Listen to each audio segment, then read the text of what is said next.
Greetings, brothers and sisters. Bless you. It is a good day, a good time in history for conscious people to say what needs to be said, do what needs to be done.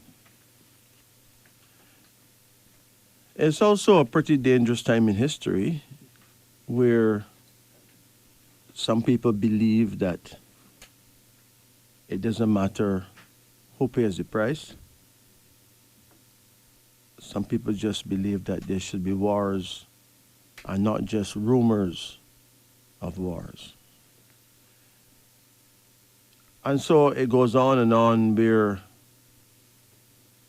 bad things happen and good things happen. It is important that we keep good things happening in spite of the bad things that happens. It is also true that there will always be crime because there always was crime. And according to the law of universal justice, what goes around must come around. So there will always be something happening to someone. What is important is that we learn to forgive. And we make sure that we hurt no one. Now we are standing and we are sitting and we are laying and we are simply in the year of the dragon. Very dangerous year, very terrible year. It happens every 12 years. And you just don't know what will happen next. And then there's some sneaky things that happen in between that people don't take notice of. For instance, there's something weird going on in the atmosphere that's causing a phenomena called molds. You know what mold is? Right now there's molds in many schools around the Caribbean, not just Jamaica. Molds in many houses where mold never used to be. Because there's something strange about the temperature. There's more moisture, more water in the atmosphere. But mold itself can make people very sick. Can you just imagine that nobody talks about mold? You know, molds are part of the natural environment. Outdoors, mold may play a part in nature by breaking down dead organic matter such as fallen leaves and dead trees. But indoors, mold growth should be avoided. Molds reproduce by means of tiny spores. The spores are invisible to the naked eye and float through outdoor and indoor air. Mold may begin growing indoors when mold spores land on surfaces that are wet. There are many types of mold, and none of them will grow without water or moisture. The big question is, though, can mold cause health problems? Molds are usually not a problem indoors unless mold spores land on a wet or damp spot and begin growing. Molds have the potential to cause health problems. Molds produce allergens, substances that can cause allergic reactions, irritants, and in some cases, potentially toxic substances. Inhaling or touching mold or mold spores may cause allergic reactions in sensitive individuals. Allergic responses include hay fever type symptoms, such as sneezing, runny nose, red eyes, and skin rash like dermatitis. It is important to note that moles gradually destroy the things they grow on. You can prevent damage to your home and furnishings, save money, and avoid potential health problems by controlling moisture and eliminating mold growth. Allergic reactions to mold are actually quite common. They can be immediate or delayed. Moles can also cause asthma attacks in people with asthma who are allergic to mold.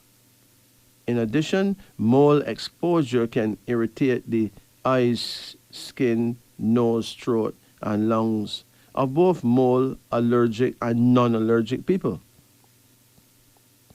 It is not common that people actually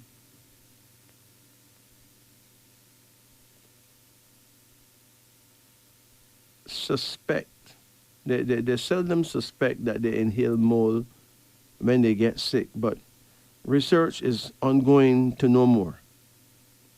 The next question is, how do we actually get rid of mold?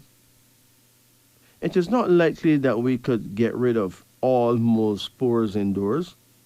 Some mold spores will be found floating through the air and in house dust. The mold spores will not grow if moisture is not present, though. Indoor mold growth can and should be prevented or controlled by controlling moisture indoors. If there's mold growth in your home, you must clean up the mold growth in your home and also fix the water problem. If you clean up the mold but not fix the water problem, the mold will certainly come back.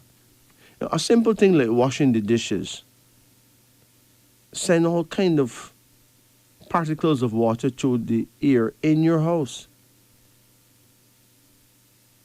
And mold, it can help cause mold. So when you're washing dishes, open your windows.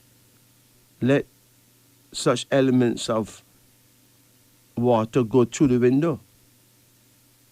If you don't have windows open, invisible water, particles of water will roam through the house. These particles that you cannot see. And it creates mold. Places that are often or always damp can be hard to maintain completely free of mold. If there's some mold in the shower or elsewhere in the bathroom that seems to reappear, well, increasing the ventilation, like running a fan or opening a window and cleaning more frequently, will usually prevent mold from recurring, or at least keep the mold to a minimum. When cleaning up mold, please wear plastic gloves and a mask and goggles so that it don't get into your eyes and lungs. You can use bleach and white vinegar.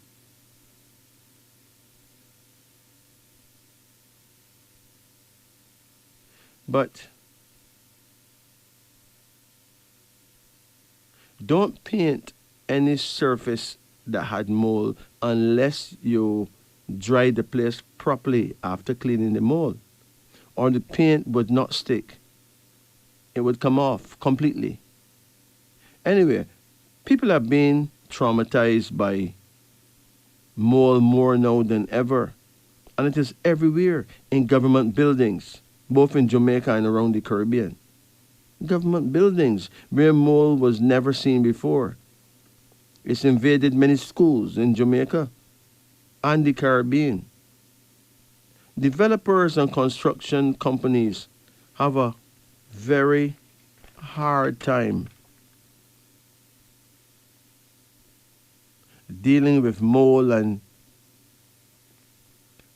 getting a bad name or sued by ignorant people who never saw mold in homes before and who don't understand that this is a new era we're in with new challenges. Common sense tell me that mold cannot exist without moisture and water. So the element of fire should be used though to stop mold from taking over our buildings. How do we employ the element of fire? It is very simple. Establish a place in every building, or basically on every floor of every building, where fire burns continually. A coal stove could be used, or a fireplace could be built.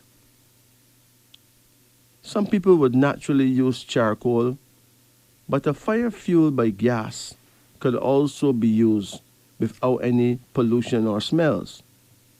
Charcoal could warm up any house like central heating, drying up the moisture and water in the air, and molds would naturally disappear.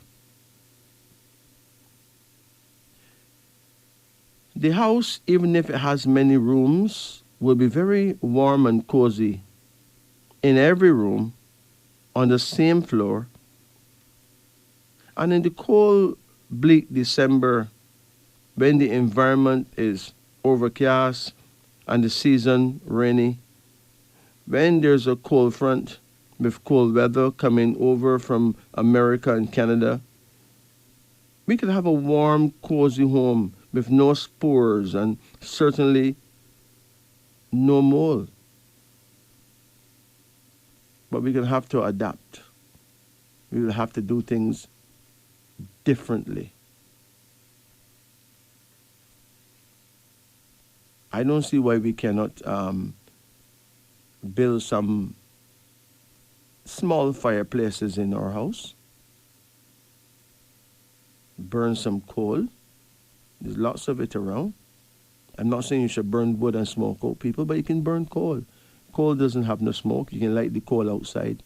And when it's lit, just bring it inside and add coal to it. Make the rooms, the house warmer, and kill those spores that are drifting through the atmosphere that we cannot see. We got to do something before this mold business become an epidemic. If not, it will creep on us. And next thing you know, every building will be full of mold. That can't be allowed. It shouldn't be. So we have to be a step ahead. Because a dragon year, is a year where weird things happen. We can prevent this one, but it is getting bad. People not talking about it because people don't take mold as anything. They just think it's just mold. No, mold is a phenomenon that can hurt you. It can make us sick. And we have to do everything in our power to defeat it while we can. This, my friends, is wisdom unveiling.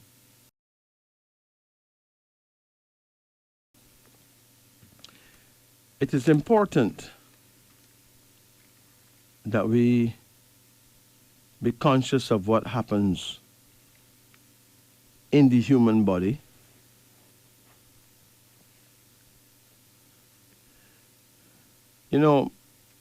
Your feet tell a lot about your internal body health. For instance, a swollen right foot is usually caused by a blood sugar problem and poor circulation from the liver. It's also said that toenail fungus is caused by an imbalance with the good and bad bacteria. Numb or tingling toes happens when the nerves are being damaged because of a vitamin B1 deficiency. So if you feel a lot of numbness in your toes, then get some vitamin B1 and take a capsule every day. You know how some people heel crack up? Crack heels is usually caused by vitamin B2 or B3 deficiency.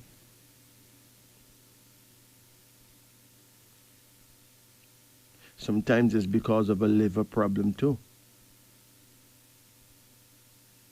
If you get cramps in the calf of your foot, calf cramps happen when you sleep. Well,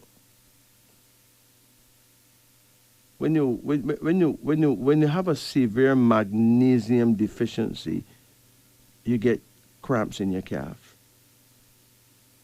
And itching in the soles of your feet occurs when you have a fatty liver or congested gallbladder, causing bile to build up under the skin. And for those women who have spider veins, well, spider veins are small broken blood vessels. They appear when your estrogen levels are too high.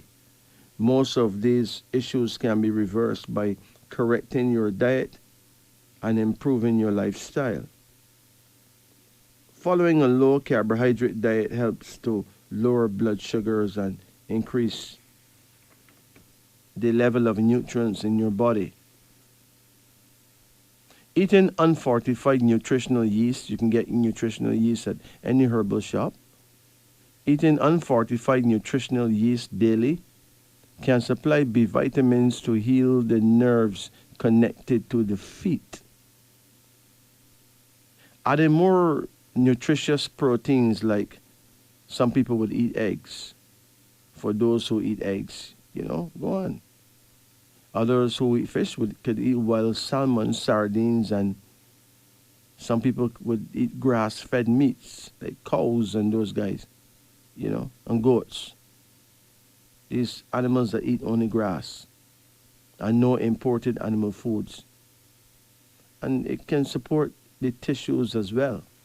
We who are vegetarians not gonna do that, but there are people out there who, them enjoy cows and goats, so they may as well. And then there's a thing we can talk about too, cloves. You know what cloves are? You can buy cloves in basically any supermarket right now. If you're getting older, you're over 50 years old, you need to use cloves on a daily basis. It is one of the greatest herbs in the world and one of the most helpful when you are getting older, my friend. After 50, your body needs extra care. You would get this care through cloves. Cloves might be the secret weapon you didn't know that you needed. Packed with powerful antioxidants and anti-inflammatory properties and essential nutrients, just 2 cloves a day, just put them in your mouth and eat them. They could make a huge difference in your health. Well, you can put cloves in your tea. You can cook with cloves in it. I don't like to cook without cloves. It really flavors the food nicely. Here's what can happen if you start adding cloves to your daily routine, to your foods and all that. Number 1, it boosts your immune system like never before. As we age, our immune system naturally weakens, making us more susceptible to infections and illnesses. But cloves are rich in vitamin C and antioxidants, which can help strengthen your body's defense system. Just 2 cloves a day, could help you fight off the common cold, flu, and other seasonal infections. Hey, you can say goodbye to aches and pains too by using cloves on a regular basis, like on a daily basis. Do you experience joint pain and arthritis? Cloves contain eugenol, a natural anti-inflammatory compound that helps reduce swelling and pain. This makes cloves an excellent natural remedy for anyone struggling with inflammation. Imagine feeling more mobile and pain-free just by adding a couple of cloves to your daily diet. Number 3, improved digestion and gut health. Digestive issues often become more common as we age, but cloves can help. They stimulate the production of digestive enzymes, reducing bloating, gas, and indigestion. Taking 2 cloves a day can improve your stomach health and ensure your digestive system works smoothly. Number 4, better oral health. Cloves have long been known for their benefits in dental care with powerful antibacterial properties. They help fight bad breath and gum disease. Chewing on a couple of cloves could keep your mouth fresh, prevent cavities, and improve overall oral health. Number 5, enhance your heart health. After 50, taking care of your heart is crucial. Cloves contain flavonoids that help reduce cholesterol levels and improve circulation, supporting a healthier heart. Regular consumption of cloves may lower your risk of heart disease, stroke, and hypertension. 2 cloves a day could be your simple, natural solution to feeling healthier and stronger after 50. From boosting your immune system to reducing joint pain, clove is that tiny spice with huge, huge benefits. This is wisdom unveiling. Brothers and sisters, join me as we enter the lion. For here in the 21st century, our collective survival is most important. It is for this reason we are spearheading a campaign featuring Man, Know Thyself. This is the publication of African astrology through the Wisdom Unveiled series of books. Indeed, wisdom has taught us that if humanity, especially the African race, is to return to our original glory, we must take a quantum leap forward by entering on a massive scale the realm of self-awareness. To do so, we will need a most important tool. We would certainly need to have a chart that explains who we are as individuals. The beautiful thing about this chart is that it is not one that excludes other races. No, it speaks the truth to all races and nations, the brotherhood of mankind.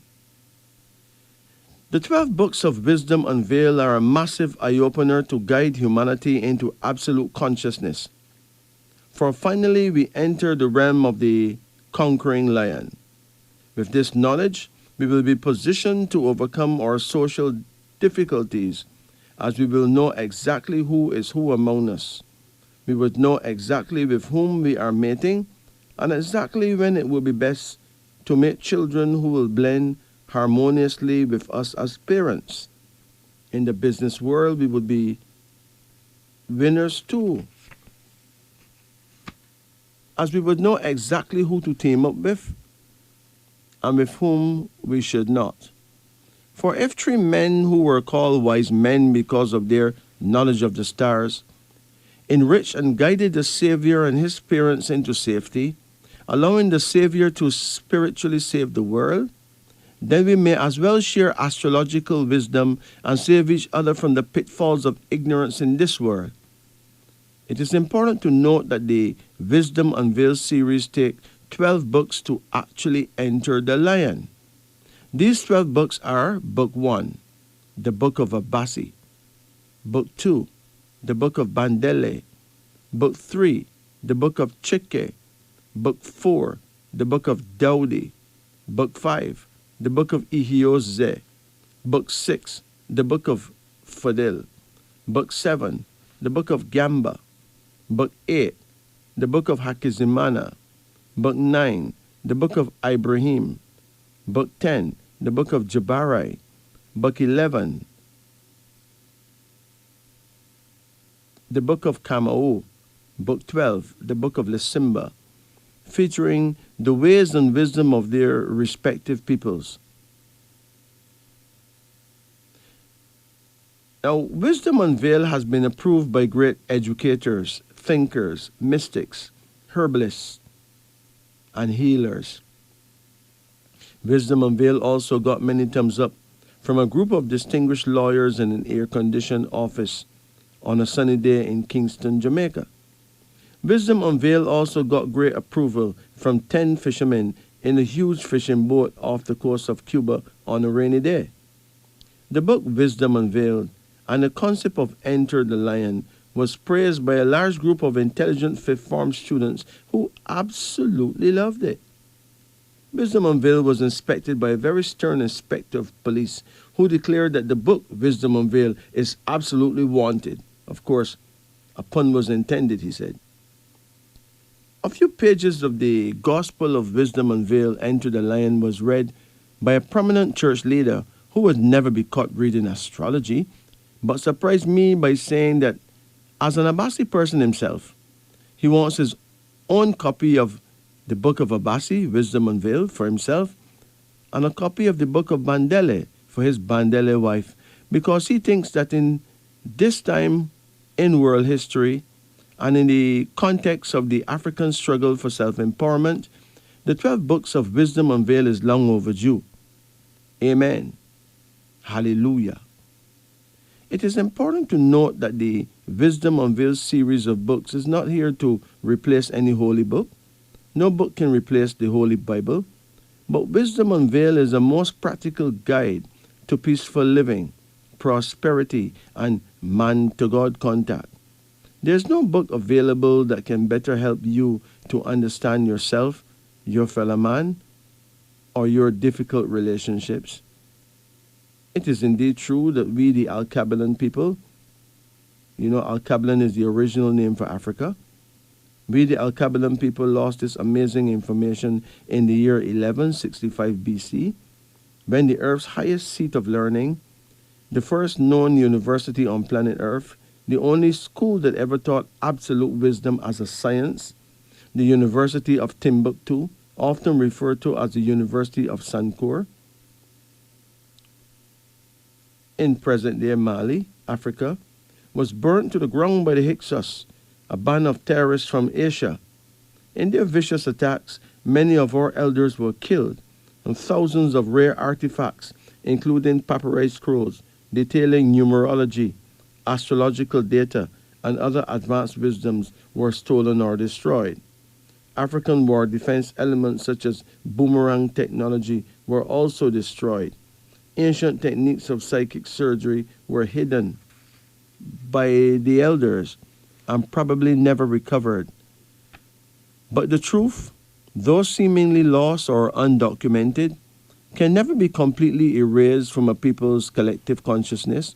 It cannot be forever removed from a people's history. Like an ancient riverbed, the source of a spring will one day burst out again, because the truth transcends all boundaries, even the boundaries of ignorance. The truth is the embodiment of time, of space, of circumstance. The truth, my friends, is God Himself. Today, the 12 books of Wisdom Unveiled, Enter the Lion, is a permanent reminder of who we are. It encodes us with the teachings of the great Queen Nzinga I and her husband, His Divine Grace King Prempeh, Executive Crown Prince of the Dogon people of Mali. In this book, you will learn about their 12 pairs of twins and their respective powers. This book reminds us of our glorious past, our war-making and peacemaking powers, our ancient weaponry technology, and most importantly, Sankofa, the return of our tribal heritage. The 12 books of Wisdom Unveiled inform us of Alkebulan holistic mating techniques, including sperm retention, our powerful knowledge of numerology, and astrological tribal herbology. Brothers and sisters, let's enter the lion. The 12 books of Wisdom Unveiled are likened to a 12-piece jigsaw puzzle. Blessed is the one who eventually owns all 12 parts. Now, already you can get the book of Abasi and the book of Bandele. They're both doing very well out there. The book of Chike will soon be released. But in the long term, there will be 12 books, a book for each type of person. So knowing yourself is key. If you don't know yourself, there's no point knowing anything else. Because your world begins with you.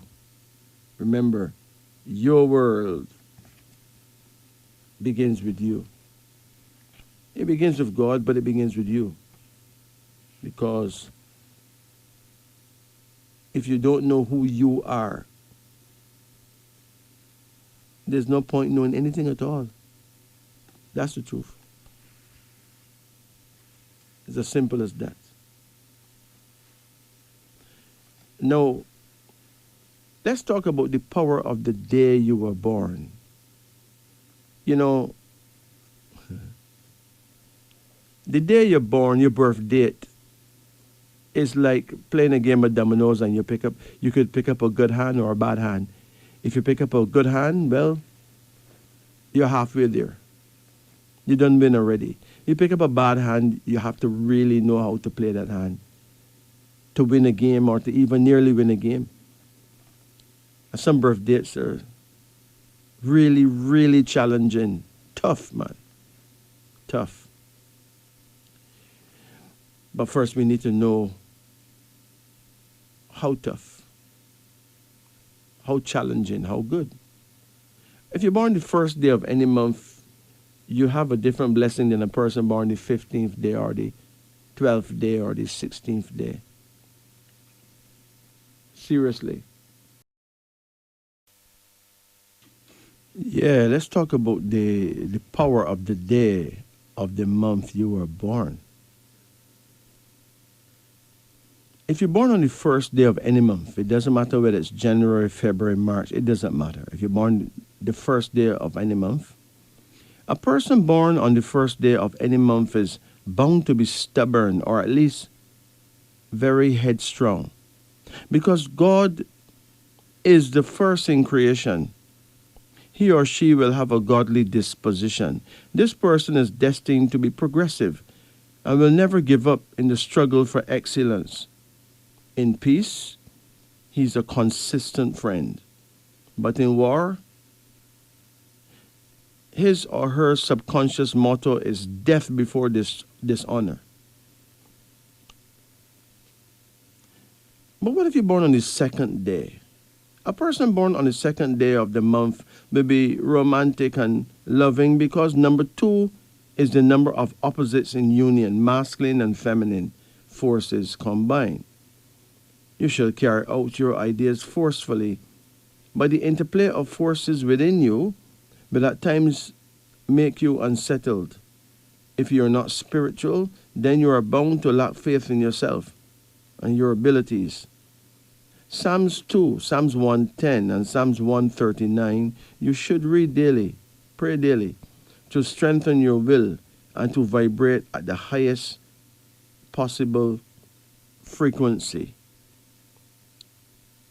A person born on the third day of the month is definitely ambitious and independent. On one hand, you will carry out your jobs and duties with precision. And on the other hand, you are really bossy individual. You will be the first to obtain a supervisory position at work because of your ability to supervise those you work with and to get the job done. Your main problem is your temper. You would not be firing people so often if you learn to speak to them on sticky issues in a soft and tactful manner. Don't forget that a kind word opens the door to constructive dialogue. But what if you're born on the 4th day? A person born on the 4th day of any month is a complex personality to some degree. You'll hate unnecessary rules and restraints. You have a forceful willpower when it comes to work. You will probably have to work hard for everything you achieve. You will save well too, but no one should expect you to go to the bank with any petty cash As for you, only a substantial sum will do. You will wait until you have an amount that is, in your view, bank worthy. Your feelings will get hurt easily, although you'll do a good job of hiding the pain. You're super sensitive and proud. When alone, you may sometimes experience various melancholy moods or profound, unexplainable sadness. A person born on the fifth day of the month is one that should do office work. Physically, hard work may be damaging to your nervous system. It is not true that you hate hard work, for you will work harder than anyone else at the office. The number 5 is the number of the priesthood, divinity, and sex. You will be the one to keep long and distinguished friendships. But you have a hot temper which you must keep under control, and you will, until somebody upset you. Then if you get real angry, you may forget you got baptized only last week and proceed to openly cuss in all manner of obscenities and vile words. You must control your mouth. It is very important. Anger management is a thing that if you can control yourself, you win. You cannot lose. But if you get into trouble, it's because of saying the wrong things at the wrong times. And people who are born on the sixth day, are you born on the sixth day? A person born on the sixth day will have a natural ear for music and great ability when it comes to the creative arts, such as dancing, acting, sculpture, poetry, etc. You will be fortunate with rich and influential people, and may yourself become wealthy in your own right. People of all kinds will be attracted to you like unto a magnet. You should avoid coming in contact with unreasonable or jealous people, as you'll hate becoming associated with such unenlightened souls. You are an entertainer extraordinaire who will gain the admiration and undying respect of those who get to know you. Chances are, with your idealism and connections, you are likely to find happiness and fulfillment. Bob Marley is a shining example of a sixth-day born individual. He's born the 6th of February. But what about those born on the 7th day? The number 7 is a number of mystical possibilities. If you are a number 7 person, you will notice in yourself an uncanny ability to be at the right places at the right times. You will tend to avoid crowds. There will be constant changes in your life, making you a greatly independent person. People born on the 7th day are endowed with magical, psychic, and clairvoyant powers, which usually enable a controlling effect on folks around them. The scope of your imagination, which is larger than life, will fill you with new and innovative ideas. You are a winner. Just continue thinking that way. Up, you mighty spirit, for you can accomplish what you will. A person born on the 8th day is technically a Christ spirit. We say this without any apology. The 8th day born people are God-respecting to the bone. You're a humanitarian who will sacrifice your last dollar as long as the purpose is a noble one. Others too often misunderstand you, but you're very kind with an almost angelic zeal to do good deeds. You should never grow weary of helping others, for that would change your personality and yield negative and unpleasant results. You are an honorable person who can be relied upon to exhibit kindness to those around you. People should not cross you, for God have a way of dramatically answering your prayers.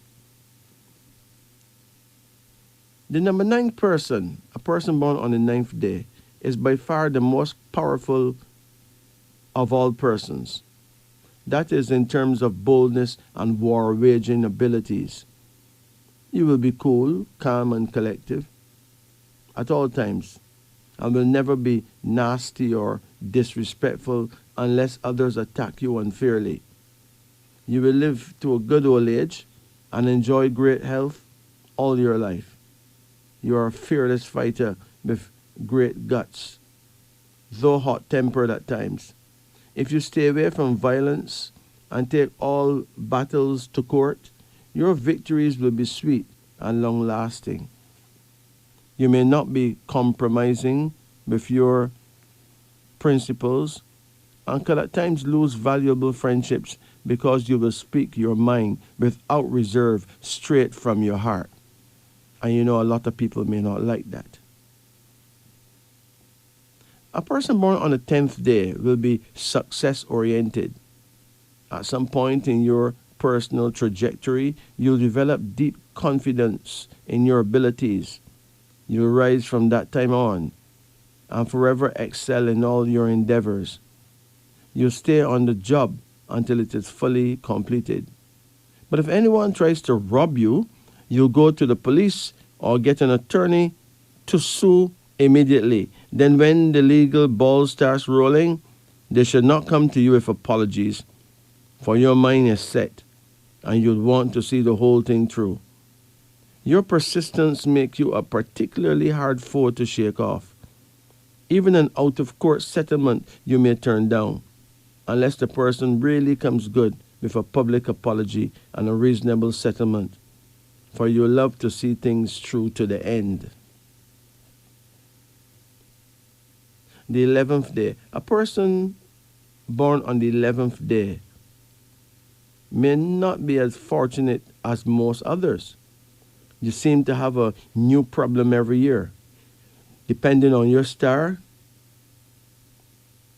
you could be able to put mind over matter and deal with the issues that confront you. The problem is you can find yourself in the wrong place at the wrong times and receive injuries from others. To avoid these phenomena, you should pray over a handful of earth. Pray Psalm 7 and trust in the love and mercy of God and the goddess of creation. Then cast that soil away to the four corners of the earth while standing in the middle of a wide open space. A plain field will be perfect, or a mountain or a hilltop or a housetop, even a rooftop, will be adequate for such a ritual. This shall be done on the 11th day of every month. A person born on the 12th day of any month may have a life that is filled with problems and difficulties. Unless you are highly evolved, you will worry constantly and sometimes cause your nervous system to buckle under such high levels of despair.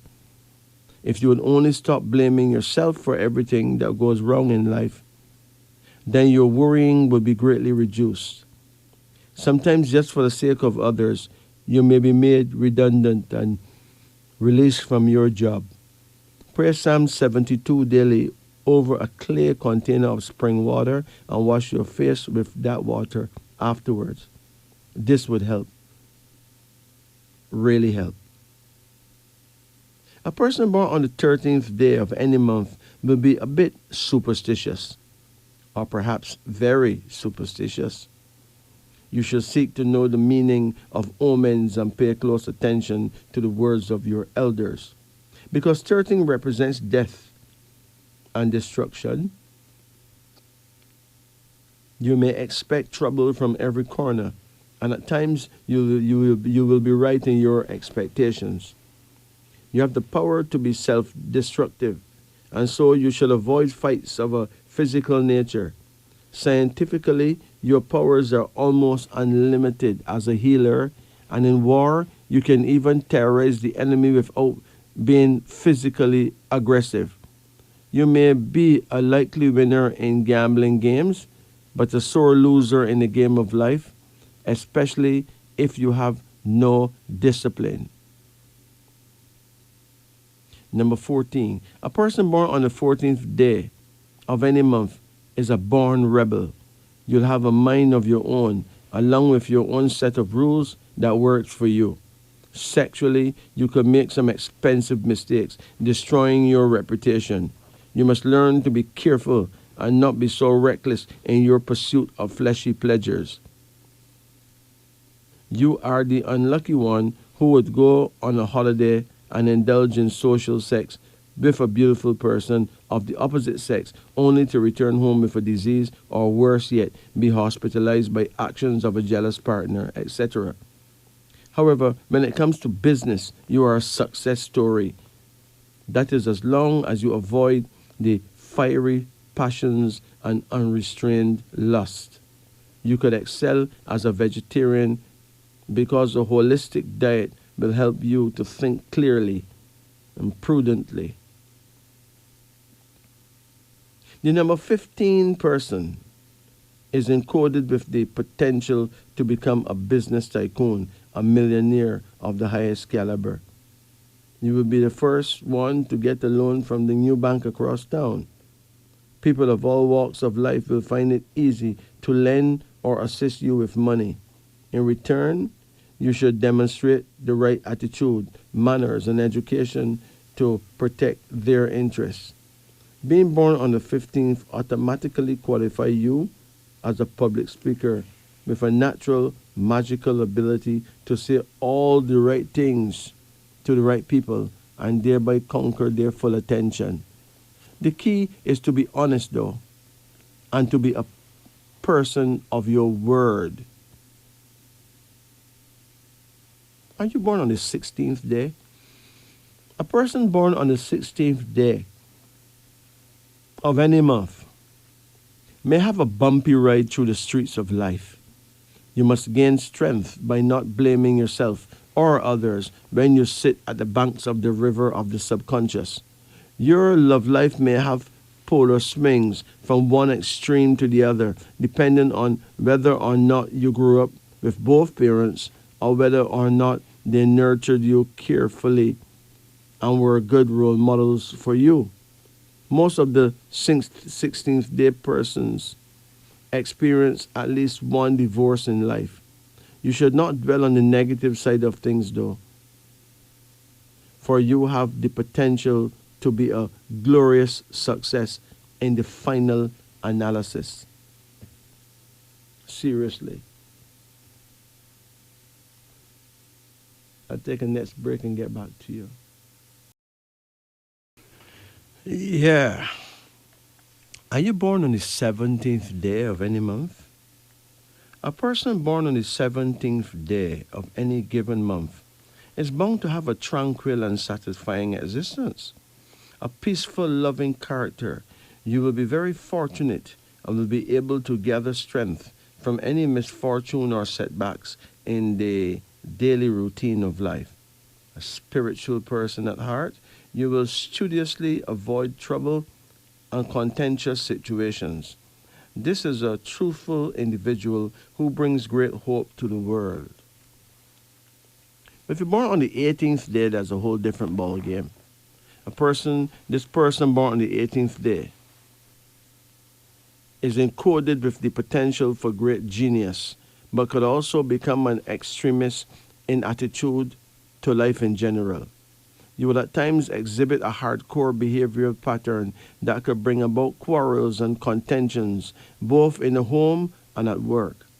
Those who fight with you are likely to get beaten to a pulp. However, you usually mean good and would be willing to bury the hatchet and let bygones be bygones. Your assistance will probably be needed when others are protesting at the workplace or in the streets, as you'll always seem to be there, righting some wrong.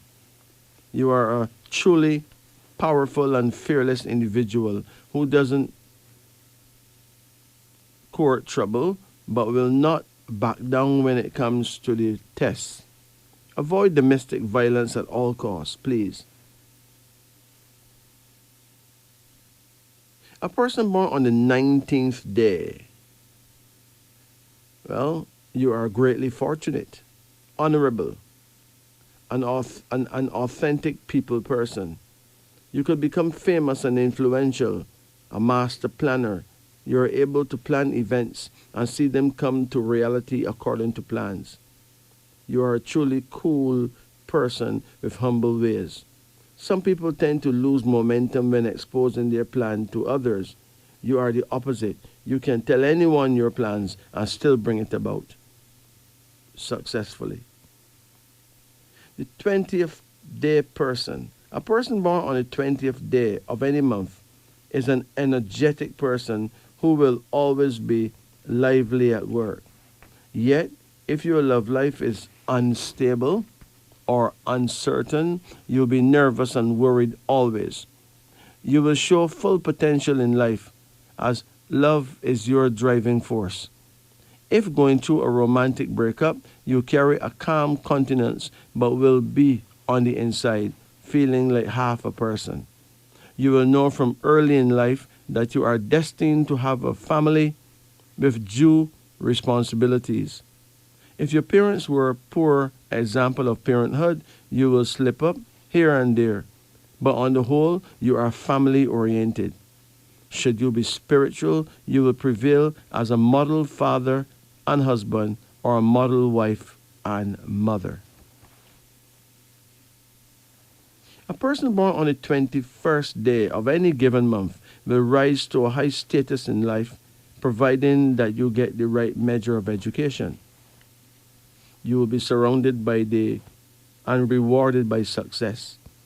Of course, if you have a name with negative numerology, you may experience stagnancy and should resort to fasting and prayer to break the bind thereof.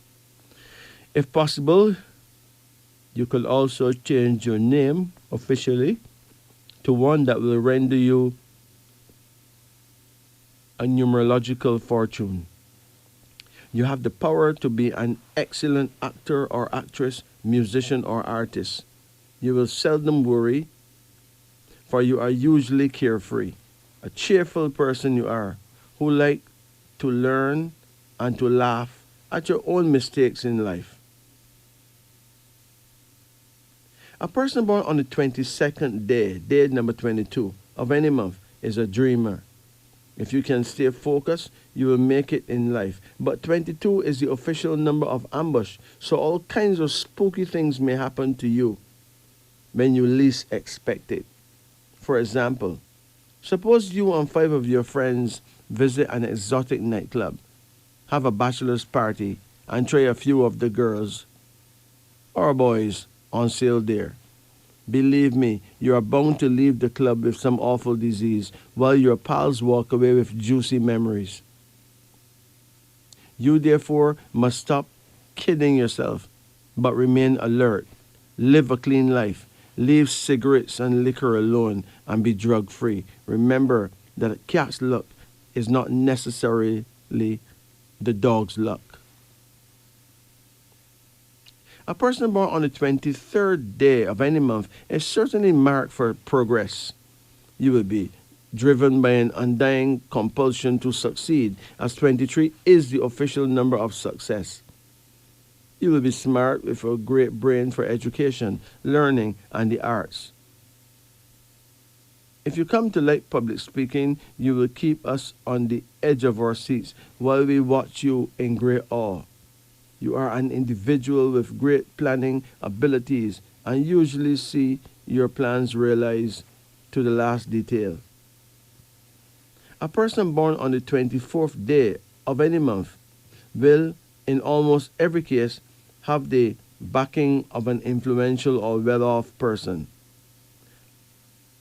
I'm sure that at any strategic interval in your life, you will meet an influential member of the opposite gender who will offer the necessary support for getting ahead. If you play your cards right, you may solve all your financial problems.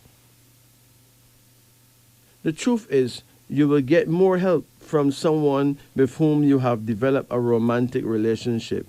This doesn't mean that you should sell yourself short or bow to immoral acts, for people in general respect and help those who uphold their dignity and self-respect.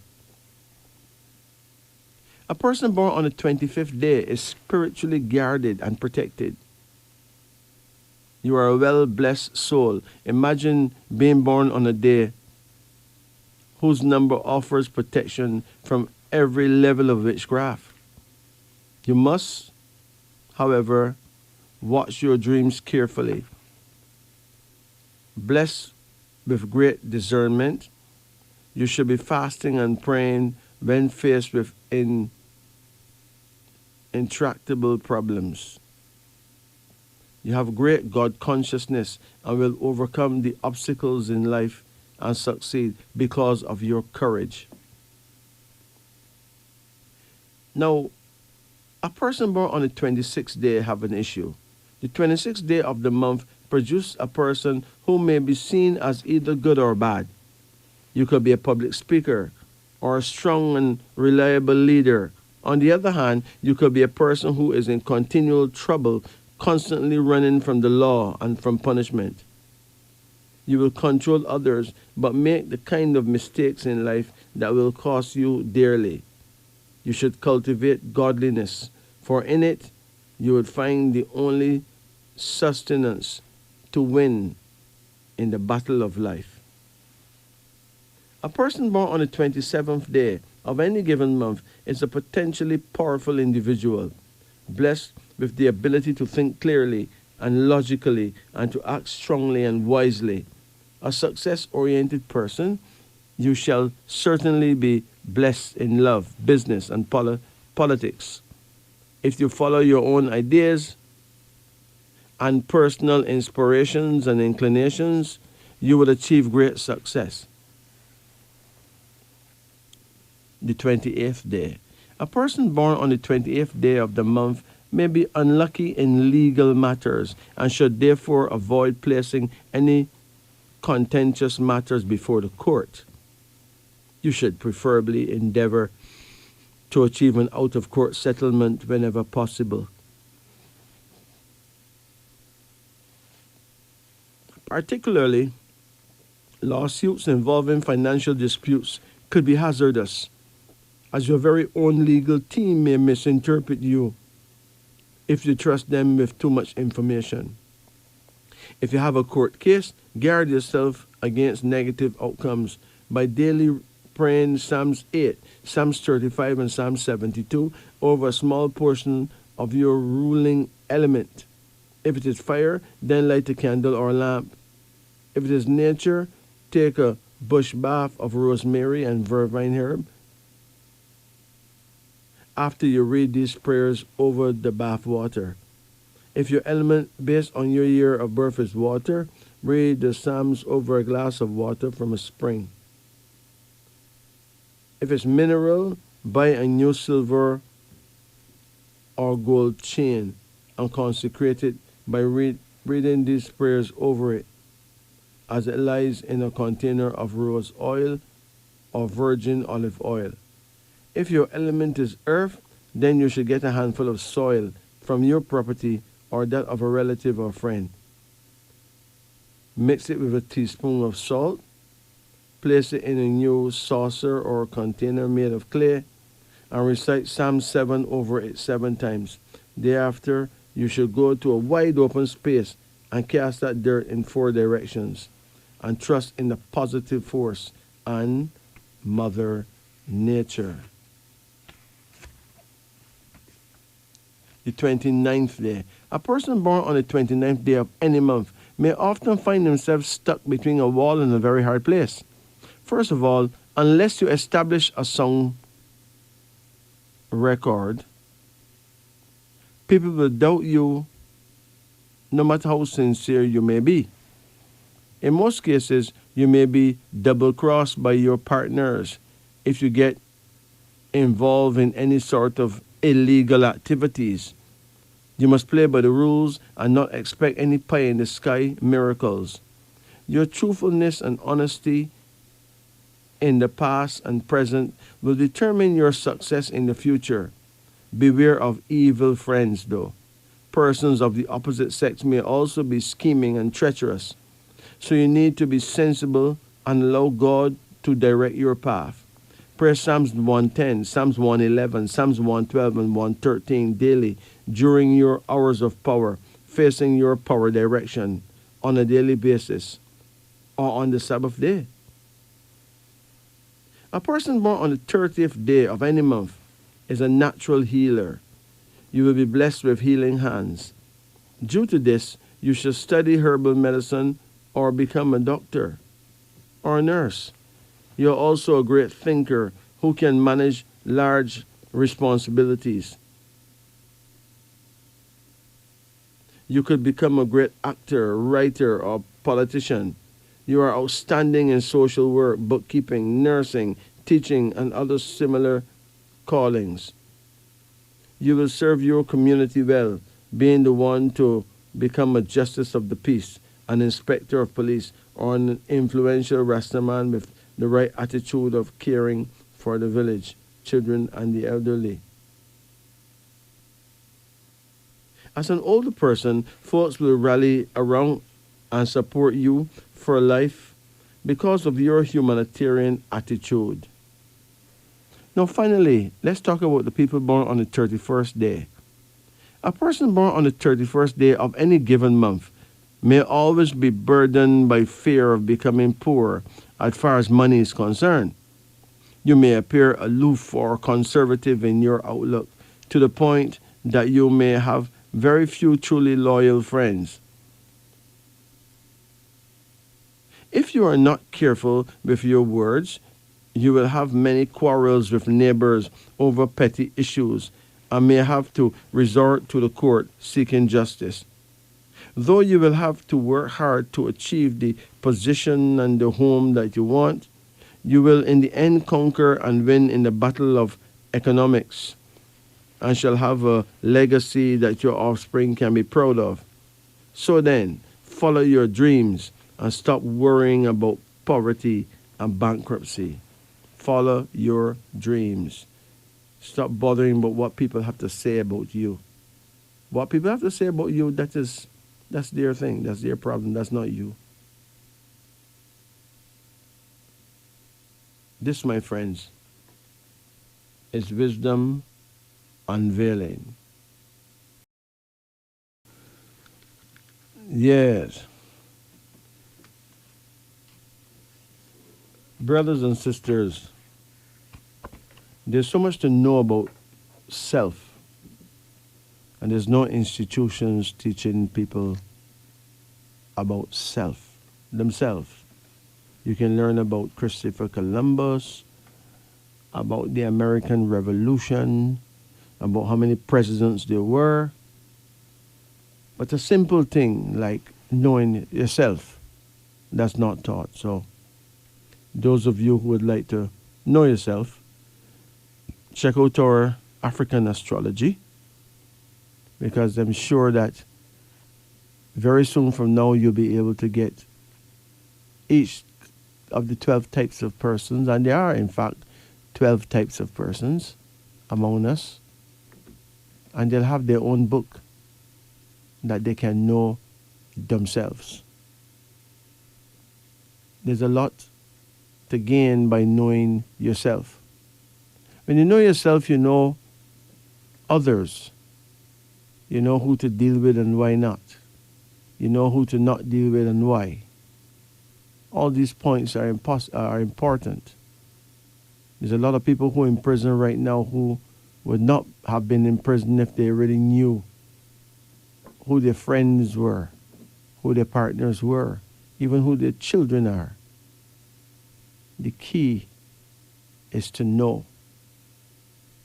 When you know yourself, it is not likely that you'll make too much decisions that is damaging to yourself, because you'll know all the whys and why nots. This is very important. I can assure you that the Chinese know themselves. That's why they're building empires. And we don't know ourselves, that's why we build basically ghettos. And then there's wars in our streets, because we don't know ourselves.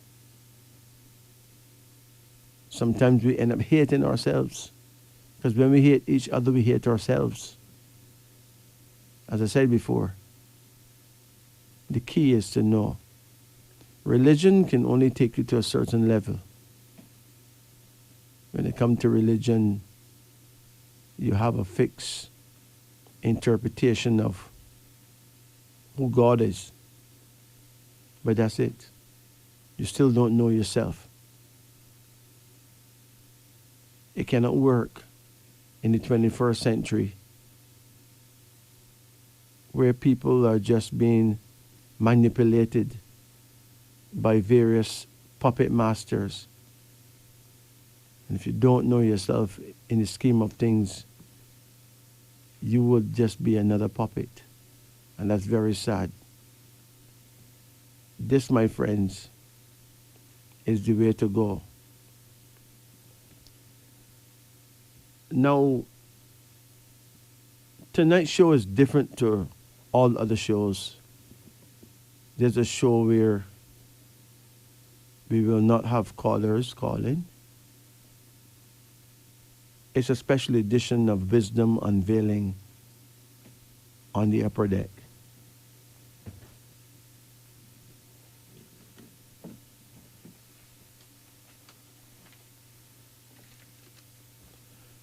There's a herb I would like to talk about. I'm sure you've heard about a herb called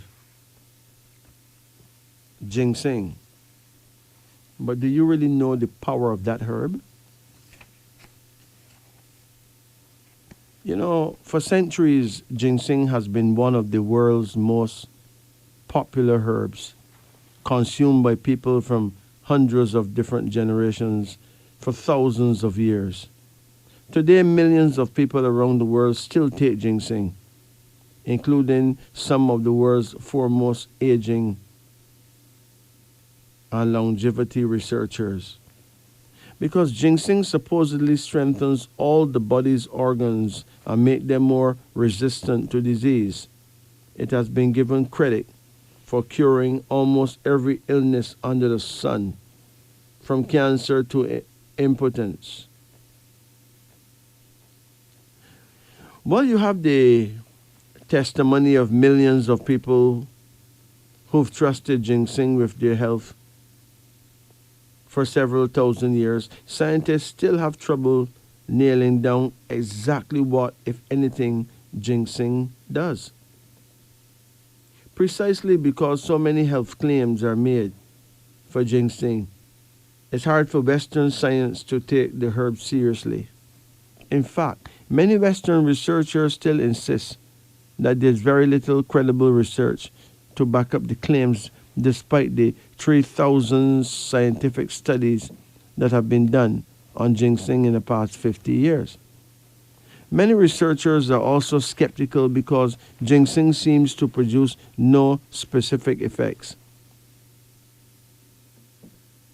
treating instead a wide range of conditions. For the most part, Western doctors still believe that any benefits of ginseng come from the placebo effect. In other words, they think it works wonders because the person taking it believes it will. In contrast, though, Chinese medicine rates ginseng as one of its most potent healers. Traditionally, the Chinese classify their drugs into three categories: inferior, middle, and superior. Inferior drugs have specific effects for specific conditions. This is exactly the type of drug Western researchers dream about and love to discover or invent. In the Chinese system, middle drugs strengthen body function. Superior drugs work for everything. And it is into this category that Chinese doctors place ginseng. In Eastern medicine, ginseng is considered an adaptogen. This means it works to keep the body in balance in all circumstances, bad or good. An adaptogen also increases the body's resistance to unhealthy influences. It works only when needed or when the body has a deficiency. Since ginseng does contain antioxidants, it may be those compounds that give ginseng its body balancing abilities. Researchers also suspect it's ginseng's antioxidant activities that can help protect your heart, liver, and lungs.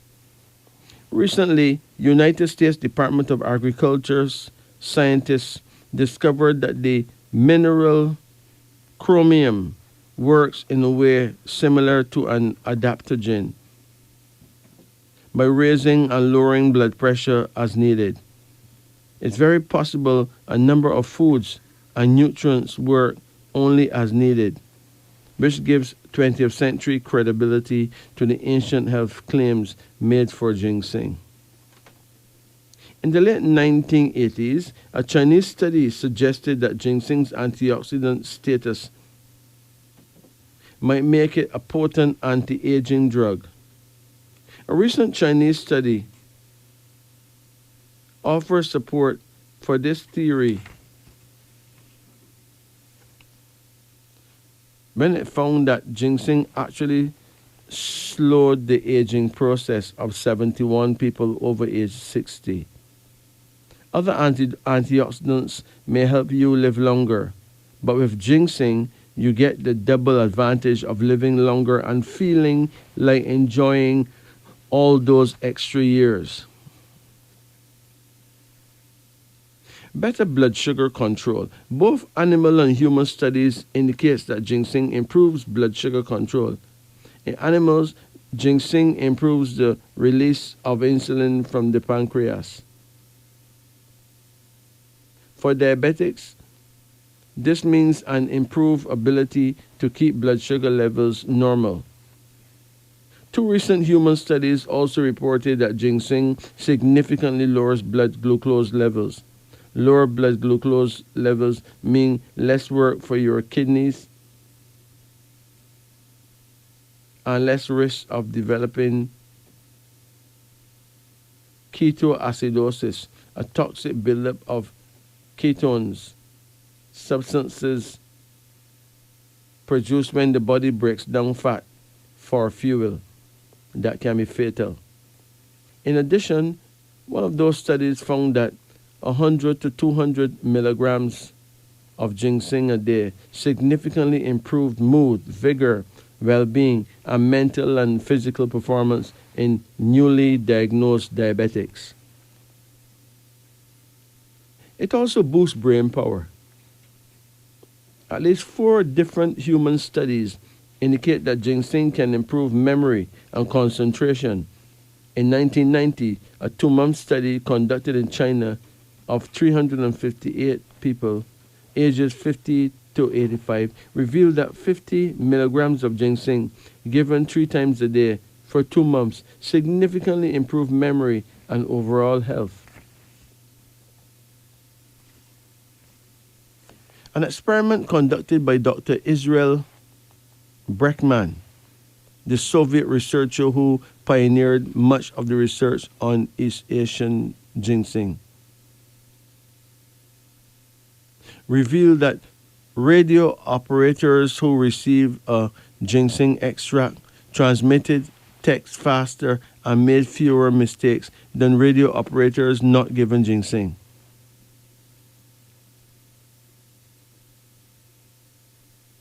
Several recent studies suggest that various components of ginseng may be protective against a variety of cancers, including skin cancer, liver cancer, ovarian cancer, and cancers of the larynx, esophagus, pancreas, and stomach. In fact, in laboratory studies of ginseng's effect on liver cancer cells, researchers were astonished to find that ginseng turned tumor cells into normal functioning cells.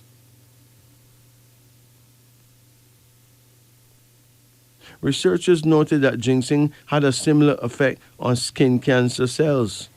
According to cancer researchers, the ability of any substance, natural or man-made, to turn cancer cells into normal functioning cells without damaging other cells is a pretty rare occurrence. As promising as the studies are, researchers hasten to point out that they do not know if the active ginseng components would have any effect on an actual tumor site in a human. Another study conducted at the Korea Cancer Center Hospital in Seoul revealed that people who regularly consume ginseng had only half the risk of developing cancers of the mouth, larynx, esophagus, stomach, colon, rectum, liver, pancreas, lung, and ovaries as people who never consumed ginseng. In fact, the longer a person had used ginseng, the lower his risk. A person who had taken ginseng for 1 year had a 36% lower risk of cancer, while a person who had used ginseng for 5 years had a 69% lower risk of cancer. Most ginseng products, except fresh ginseng slices, fresh ginseng juice, and white ginseng tea, are associated with a lower risk of cancer. More and more studies suggest that ginseng's anti-cancer activity may be due to its effect on the immune system. Ginseng revs up your immune system by stimulating the production of T lymphocytes and natural killer cells, which help your body combat infections. Could control cholesterol and help keep heart healthy. There's some speculation among researchers that ginseng may help control cholesterol, a component called sitosterol, which is absorbed by your intestines and lowers cholesterol, has been isolated from ginseng. In fact, animal study provides support for the theory. These studies show that long-term use of several ginseng components does decrease cholesterol and triglyceride levels. To ginseng users, this may mean a lower risk of clogged arteries and heart disease. In addition, another study of 358 people ages 50 to 85 found that 50 milligrams of ginseng 3 times a day provided effective treatment of coronary heart disease. Ginseng can help you keep going just when you think you can't go anymore. It may be especially helpful for people lamenting the lost energy of their youth. In a study of 120 people aged 30 to 60, researchers found that ginseng significantly improved lung performance and responses to reaction tests in people ages 40 to 60, but not in the younger adults. Even though ginseng may provide the most benefits to older people, it can even improve the performance of top athletes. It boosts performance by increasing the body's uptake of oxygen, lowering the heart rate, and maintaining glycogen, a storage form of carbohydrate energy, more efficiently, which enables your muscles to work longer before they reach exhaustion. Dr. Brigham found that runners in a 2-mile race who took ginseng finished an average of 53 seconds faster than runners who didn't take ginseng. Another study of 12 student nurses found that ginseng slightly improved their speed and coordination while working the night shift. Some researchers suggest that ginseng's ability to fight off fatigue is connected to ginseng's general ability to relieve stress. Researchers theorize that ginseng stops stress by indirectly recharging rundown adrenal glands. which sit on top of your kidneys and help your body react and adapt in times of stress.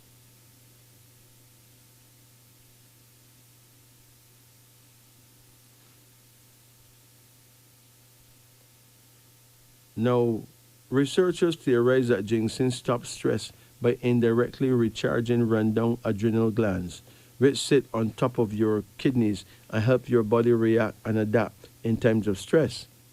When constant stress has left your adrenals run down and worn out, ginseng gets them going again. Once the adrenals are recharged, they can continue to help your body rebound from stress. Many animal studies support the theory that ginseng helps the body cope more effectively with stress, preventing illnesses that stress can cause. Every research suggests that ginseng may have a similar effect on humans. Animal studies have indicated that ginseng may help prevent stress-induced ulcers. Several studies also indicate that ginseng can help prevent stomach damage caused by drinking alcohol. In this case, whole ginseng stems to be more effective than other ginseng products. One study found that ginsenosides, the active components in ginseng, appear to be protective against liver disease. Red ginseng appears to be more potent than white ginseng.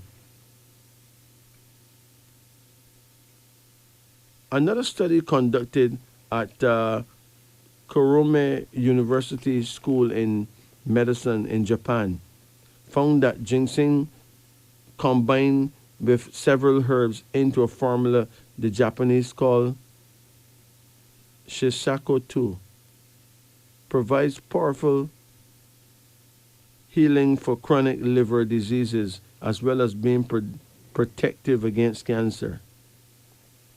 Ginseng's most famous claim to fame is its reputed ability to help men overcome impotence. Thus far, there's been very little scientific support for the super sex claims made for ginseng. Recently, however, Dr. Tony Lee, professor of pharmacology at Southern Illinois School of Medicine, uncovered information that gives some credibility to this age-old claim.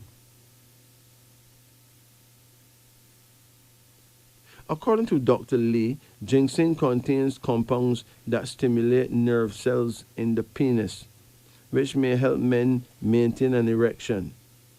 But that's not all. In addition, some research has indicated that ginseng may be helpful in preventing blood clotting, anemia, and swelling caused by fluid retention. It may also help relieve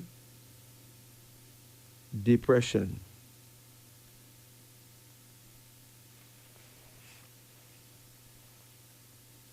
Based on their studies, researchers believe that ginseng's healing powers come from its ginsenosides, steroid-like compounds found in the bark or outer layer of the root. In addition, ginseng also contains vitamins B1 and B2, manganese, phosphorus, iron, copper, cobalt, sulfur, and germanium, which probably contribute to the root's body balancing effects.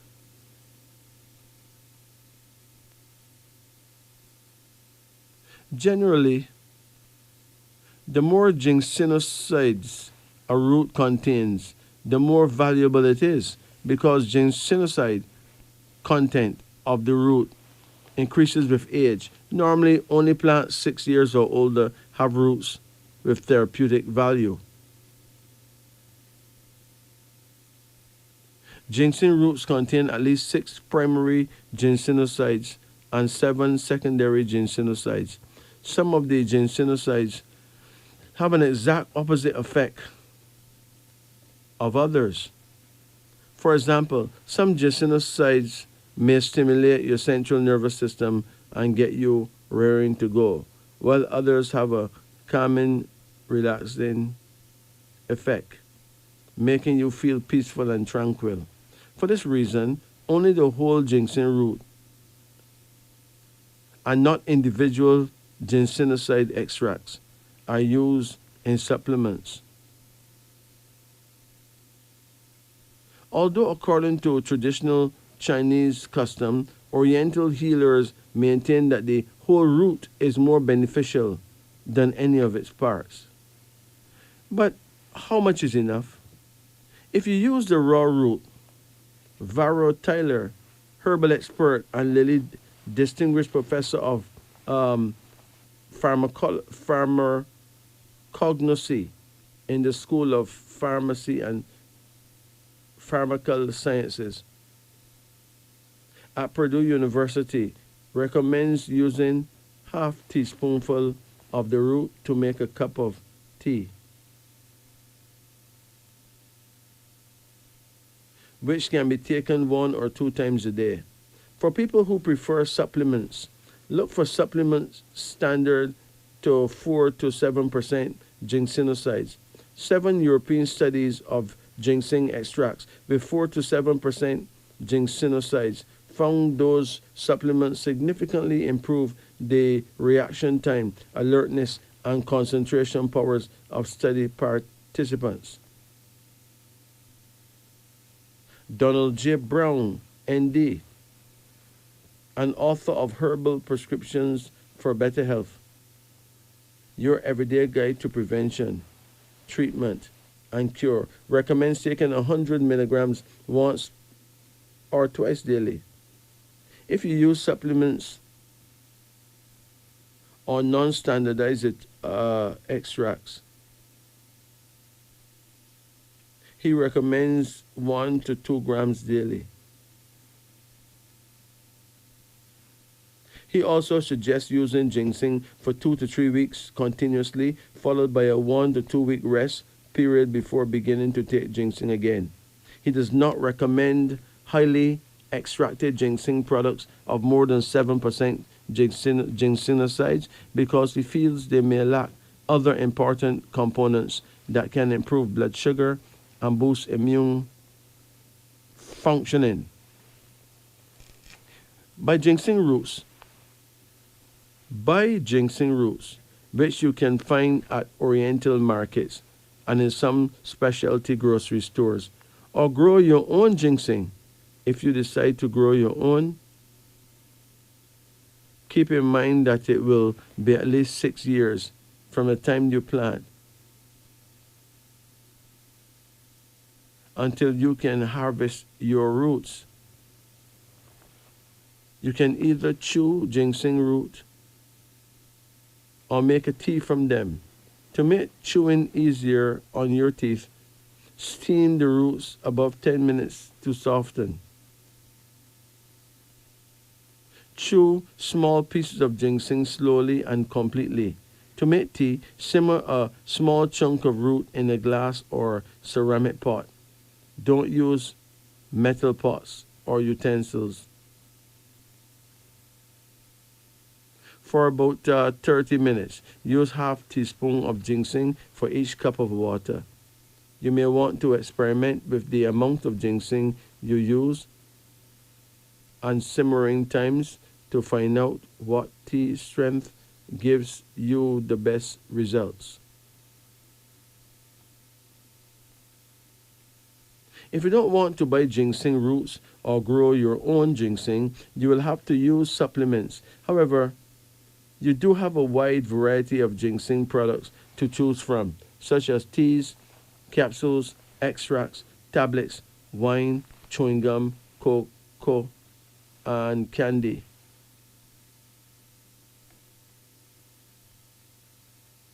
What you need to know about buying ginseng depends on whether you're buying whole roots or supplements. To assure quality, Dr. Vara Tyler recommends that you buy ginseng in the root form. Older roots are more expensive because they are believed to have more healing power.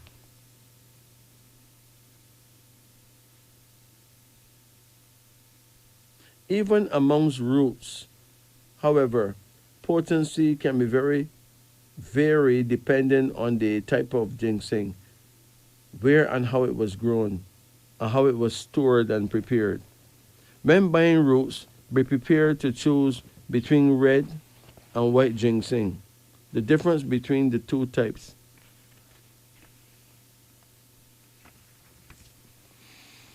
is the way they are prepared. Red ginseng is processed with steam and heat, which turns the traditionally tan roots red. White ginseng has not undergone any processing other than being washed and dried. Traditionally, red ginseng is considered more stimulating than white.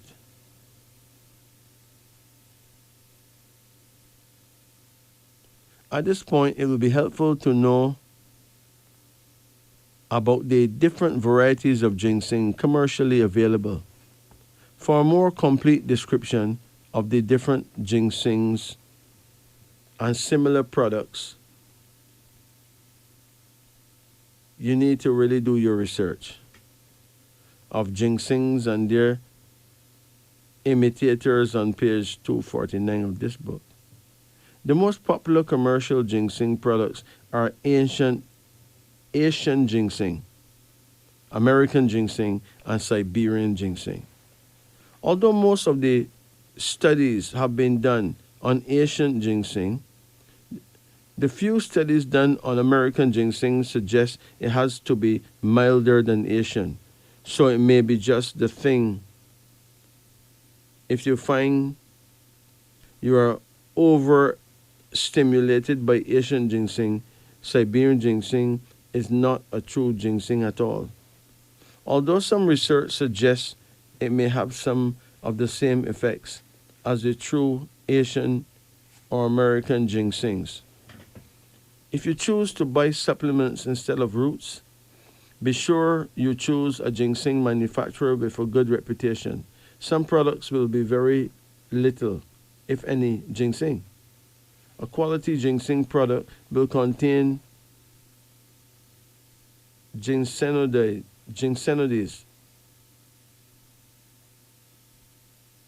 The more ginsenodides a product has, the more likely you'll benefit from it. Look for products containing 4 to 7% ginsenodides. Your best bet is to buy only products that are standardized for ginsenodide content.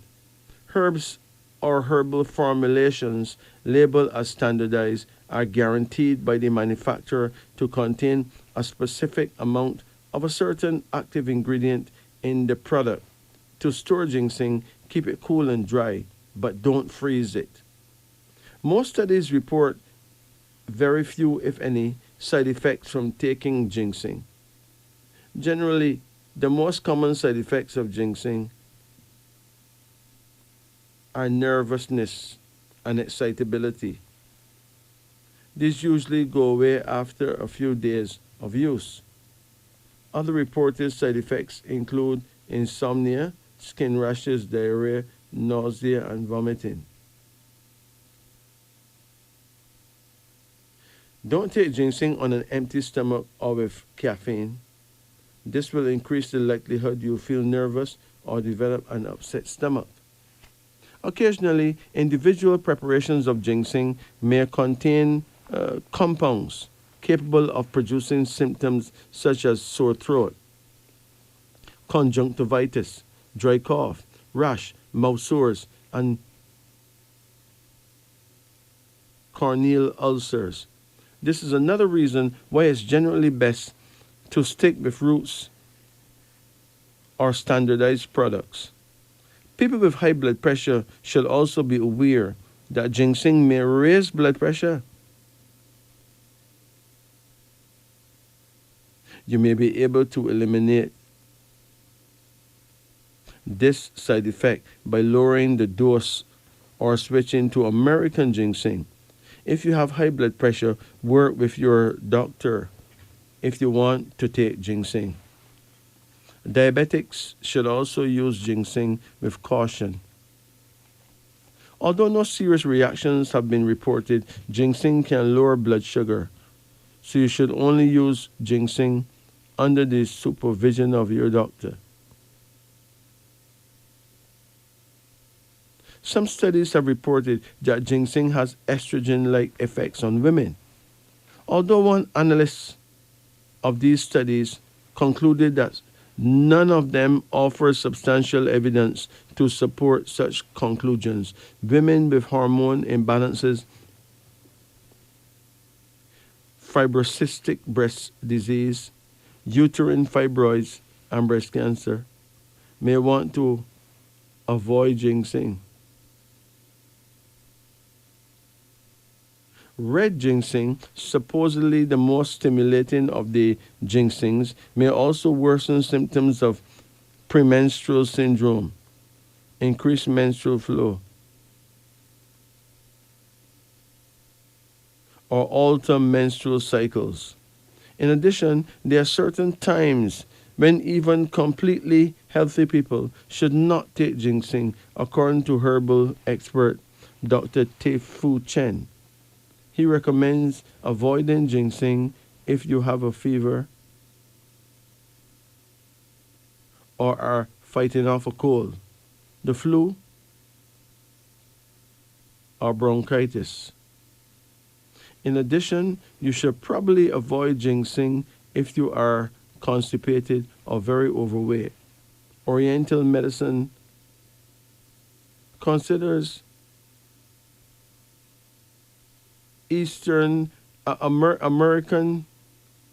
Oriental medicine considers constipation and obesity congestive symptoms which traditional Eastern doctors say don't respond well to ginseng. So there you have it. Ginseng is a very powerful herb. There's a lot to say about it. I've used it a few times. I find it to be very helpful. I've met a few people who use it and tell me it really helped them. So why not? You could get ginseng. You should be able to get ginseng at any pharmacy. I mean, it's there. You can get it at the herbal shops for sure. I think you could also get it at the pharmacy. I think so. This, my friends, is wisdom unveiling.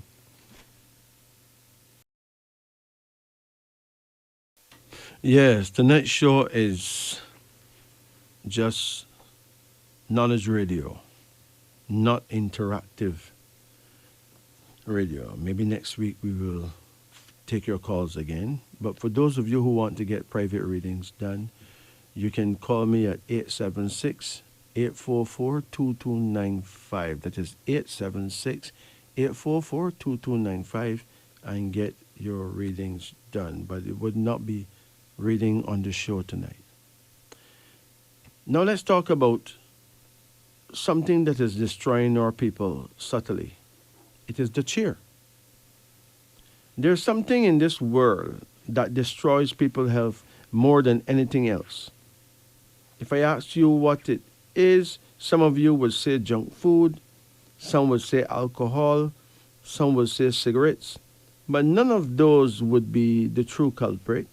No one would actually guess who or what is the greatest enemy of human health right now in our time. But I will tell you, believe it or not, it is the chair. Imagine that, folks. The chair. It is a thing we don't think about that really causes damage. The chair is something we use every day and not think much about its effect on our life. We don't think about how its constant use could actually be killing us. But think again. We were given legs for a reason. Most so-called third world cultures don't even have chairs, and people walk an average of 10 miles a day. People in the modern world have much more chairs in the house than people in places like India, some parts of China, Japan, Africa, Tibet, Vietnam, Cambodia, Sri Lanka, Pakistan, Afghanistan, etc.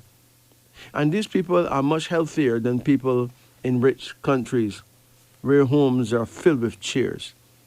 We actually spend most of our entire day sitting down. You know, people who go right from bed to sit on the toilet. After that, they sit at the breakfast table. Then they sit in the car or on the bus and drive to work. And then spend the entire day sitting at a desk at work or at school, only getting up to sit on the toilet in the and in the cafeteria where they sit. Then they sit in the car to drive and sometimes sit at the local bar for a drink at happy hour. Then they drive home and spend the rest of the night sitting down in the easy chair or on a sofa watching TV before they crawl into bed to get some sleep and recover from all the physical exertion that day. When people go out, they sit in a restaurant or sit in a movie theater. Sitting all day is far worse than you would imagine. In recent times, an American Cancer Society study showed that after testing over 123,000 people from 1993 to 2016, they found these alarming results. People who were inactive and sat for over 6 hours a day were 94% more likely to die during the time period of the study than those who were physically active and sat less than 3 hours a day. That's almost 100%. Findings were independent of physical activity levels, and the negative effects of sitting was just as strong for people who exercise regularly. 60%, that's over half of the people surveyed, were convinced that they would be more productive if they had the option of working while standing on their feet. Medical experts have started referring to long periods of physical inactivity and its negative consequences as the sitting disease. There's a list of medical studies showing that physical inactivity and low fitness is the cause of serious diseases, destruction of cardiovascular health. Even with people who are not at all fat, sitting has been linked to non-alcoholic fatty liver disease. Studies showing differences in brachial and femoral artery responses linked to prolonged sitting.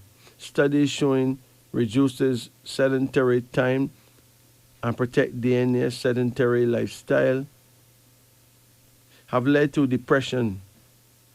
How sitting less increased muscle mass. Multiple studies linking diabetes to inactivity and sitting. Cells in idle muscles don't respond well to insulin, so the pancreas produces more and more, leading to diabetes. It shows how 5 minutes of standing every half hour can improve glucose metabolism and really help post-menopausal women who are pre-diabetic. Blood pressure drops when standing compared to sitting. A Cornell University study shows that sitting more than 1 hour induces biochemical changes in lipoprotein.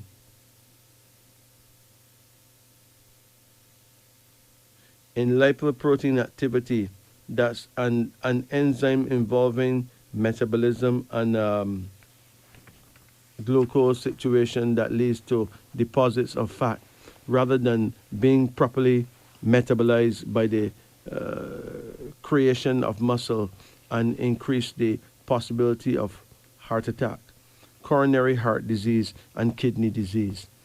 This happens in both fit people who do regular exercise and regular aerobic activity, and fit, overweight people.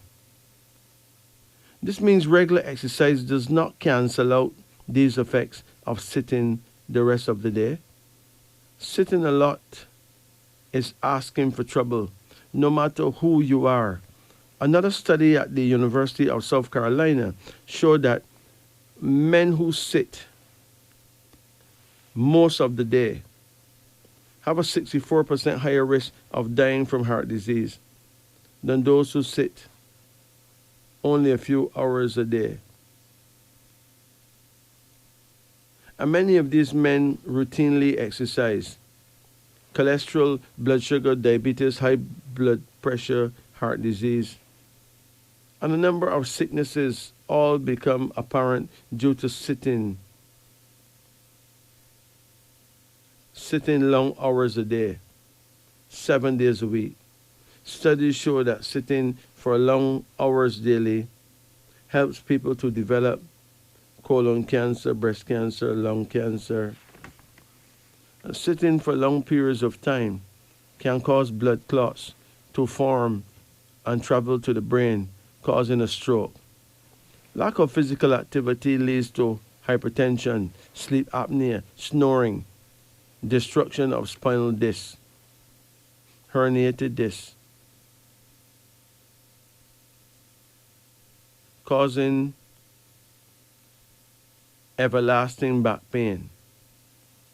The Washington Post also reports that sitting a lot also causes leg disorders, bad circulation, swollen ankles, deep vein thrombosis, muscle degeneration, and a limp sagging rear end. Sitting causes the muscles to sag, and blood cannot circulate properly.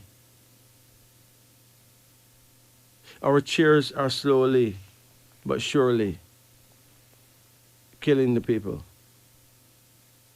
The best thing to do is stop sitting at work and use a tall standing desk, and avoid sitting as much as possible, for only then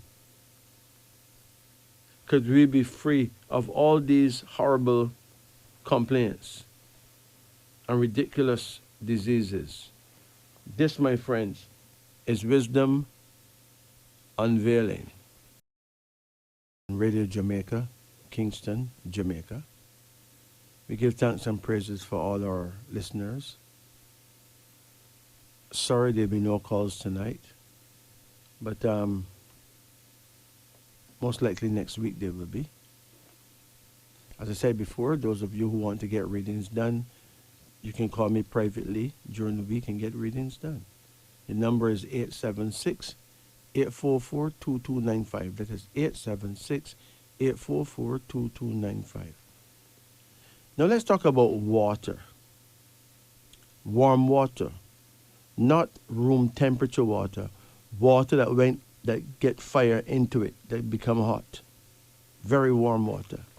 A group of Japanese doctors confirmed that very warm water is 100% effective in resolving some health problems such as migraine, high blood pressure, low blood pressure, pain in joints, sudden increase and decrease of heartbeat, epilepsy, increasing level of cholesterol, coughs, bodily discomfort, gout pain, asthma, whooping cough, blockage of veins, disease related to uterus and urine, stomach problems, poor appetite. Also, all diseases related to the eyes, ears, and throat. And also headaches. Now, let's talk about how to use warm water. You get up early in the morning and drink approximately 2 to 3 glasses of warm water. Not very hot water, but it's not room temperature. This is warmer than room temperature, okay? So you wake up early in the morning and drink approximately 2 to 3 glasses of very warm water when the stomach is empty. You may not be able to make 2 glasses at the beginning, but slowly you will. Note, do not eat anything 45 minutes after taking the water. The warm water therapy will resolve the health problems within, reasonable such as diabetes in 30 days, blood pressure in 30 days, stomach problems in 10 days,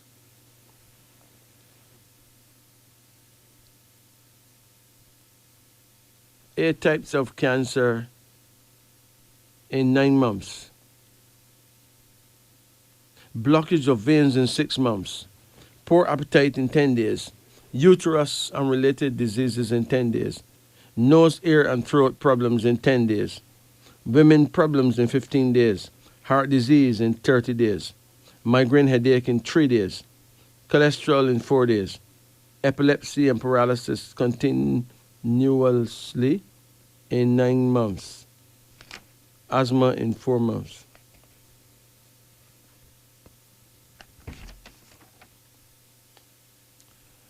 Now, cold water is bad for you, like ice water. If cold water does not affect you at young age, it will harm you at old age. Cold water, like ice water, close 4 veins of the heart and cause heart attack. Cold drinks are the main reason for heart attack. It also creates problems in the liver. It makes fat stick to your liver. Most people waiting for liver transplant are victims of cold water drinking. Cold water affects internal walls of the stomach. It affects the large intestine and results in colon cancer. These are things that people need to know, because people love drink ice water. Really, really love it.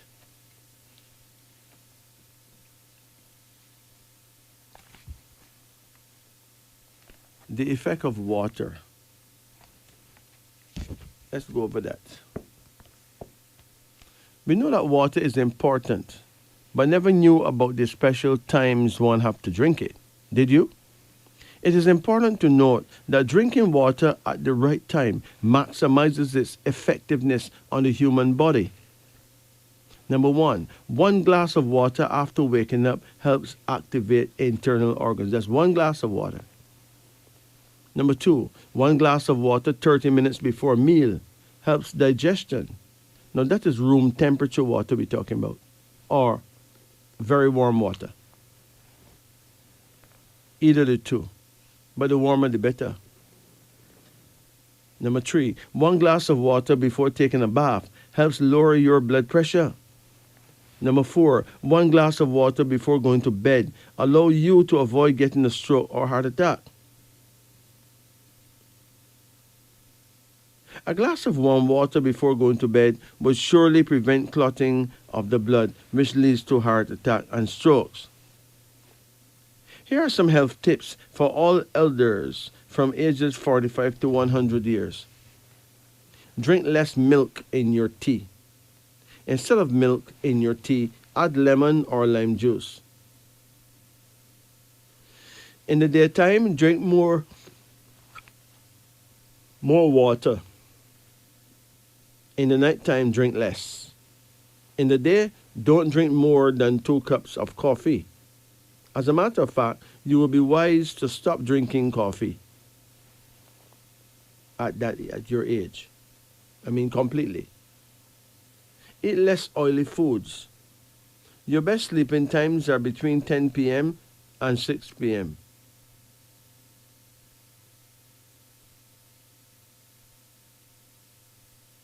Your best sleeping times is between 10 p.m. and 6 a.m. Okay? In the evening, eat little or nothing after 5 or 6 p.m. Don't take medicines with cold water. Don't do that. Take medicines with warm water. And take your medicines half an hour before going to bed. Never take medicines and lie down immediately. Now, as you age further, stop drinking chilled cold water from the fridge, but drink only water at room temperature. Try and sleep at least 8 hours a day. Having a nap for an hour and a half between noon and 3 p.m.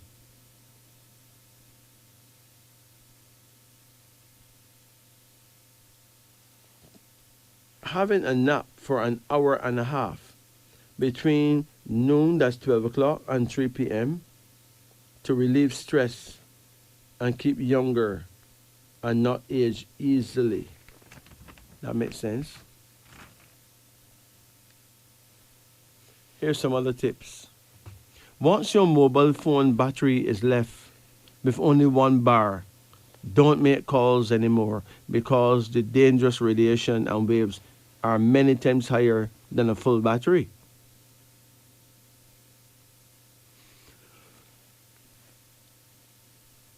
Use your left ear to answer calls. Right ear will directly hurt your brain. Better still to use earphones to answer calls.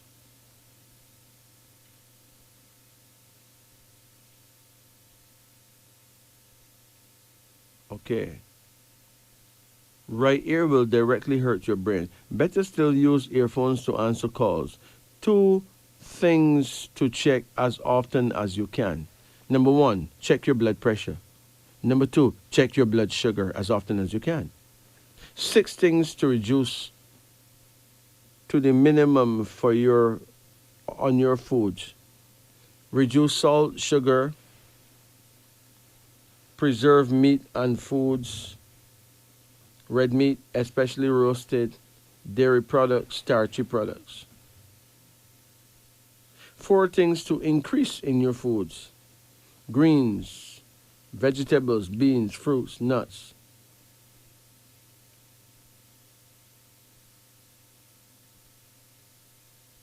Okay.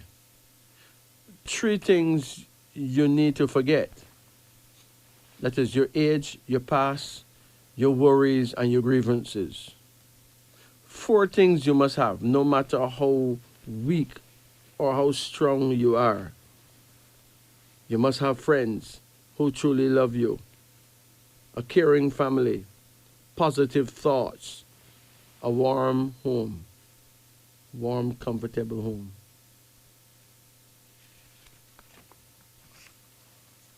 Six things you don't have to do. 6 things you don't have to do. Don't wait till you are hungry to eat. Don't wait till you're thirsty to drink. Don't wait till you're sleepy to sleep.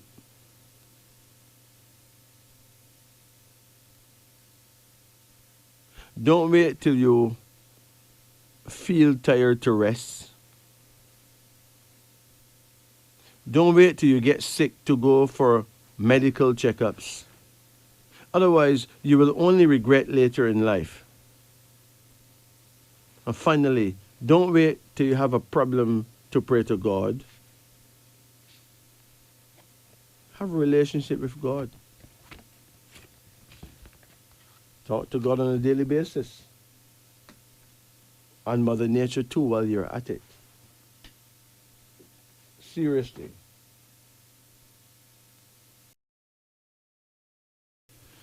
Now, one of the things that I do is write stories. Some of my stories are completely off the wall. I want to read one of my stories for you tonight. Indeed, it is a different show. Special edition of Wisdom Unveiling. Now, many of you will not want to speak to me after hearing this particular story. Indeed, it's my most disgusting story so far. For there's no limit to my often twisted imagination. This story was scorned by my oldest daughter, ridiculed by my youngest daughter, and rejected by my son. This story was classified as sick by my secretary, insulted by my palace gardener, and castigated by my best friend. This story came out of very deep contemplation as I meditated during my prayer time and took a look at crime in Barbados, crime in Jamaica, crime in America, crime in Africa. I wondered what wise men who were leaders in times of old would have done about the senseless behavior of those who care nothing about humanity and those who care nothing about law or order. This story was called Almshouse by my executive elder, a man of great understanding. It was laughed at by my neighbor, a person who promised never to listen to any more of my disgusting stories. But to me, this story makes a lot of sense. Yes, I must admit that it smells really bad, but there's a high degree of wisdom in this story. It is important to note that all my stories are packed with wisdom because wisdom found me one day crying at the stupidity of my people, and behold, she found me very handsome. I can only apologize to all my listeners who remain attentive to this story, for they would naturally want to know what is said next in this story. Those few people who choose not to listen to this story will naturally become a bit paranoid as they wonder what teaching they have missed in this ridiculously dirty story. But without any more procrastination, let's go to the prologue. Now the story begins like this. Many years ago, in a certain African country, there lived an old wise elder called Papa Kwali. Now, Kwali was so called because he gave quality advice, made quality medicines, and was the best mystic and healer of his time. One day, a nobleman came to see Papa Kwali.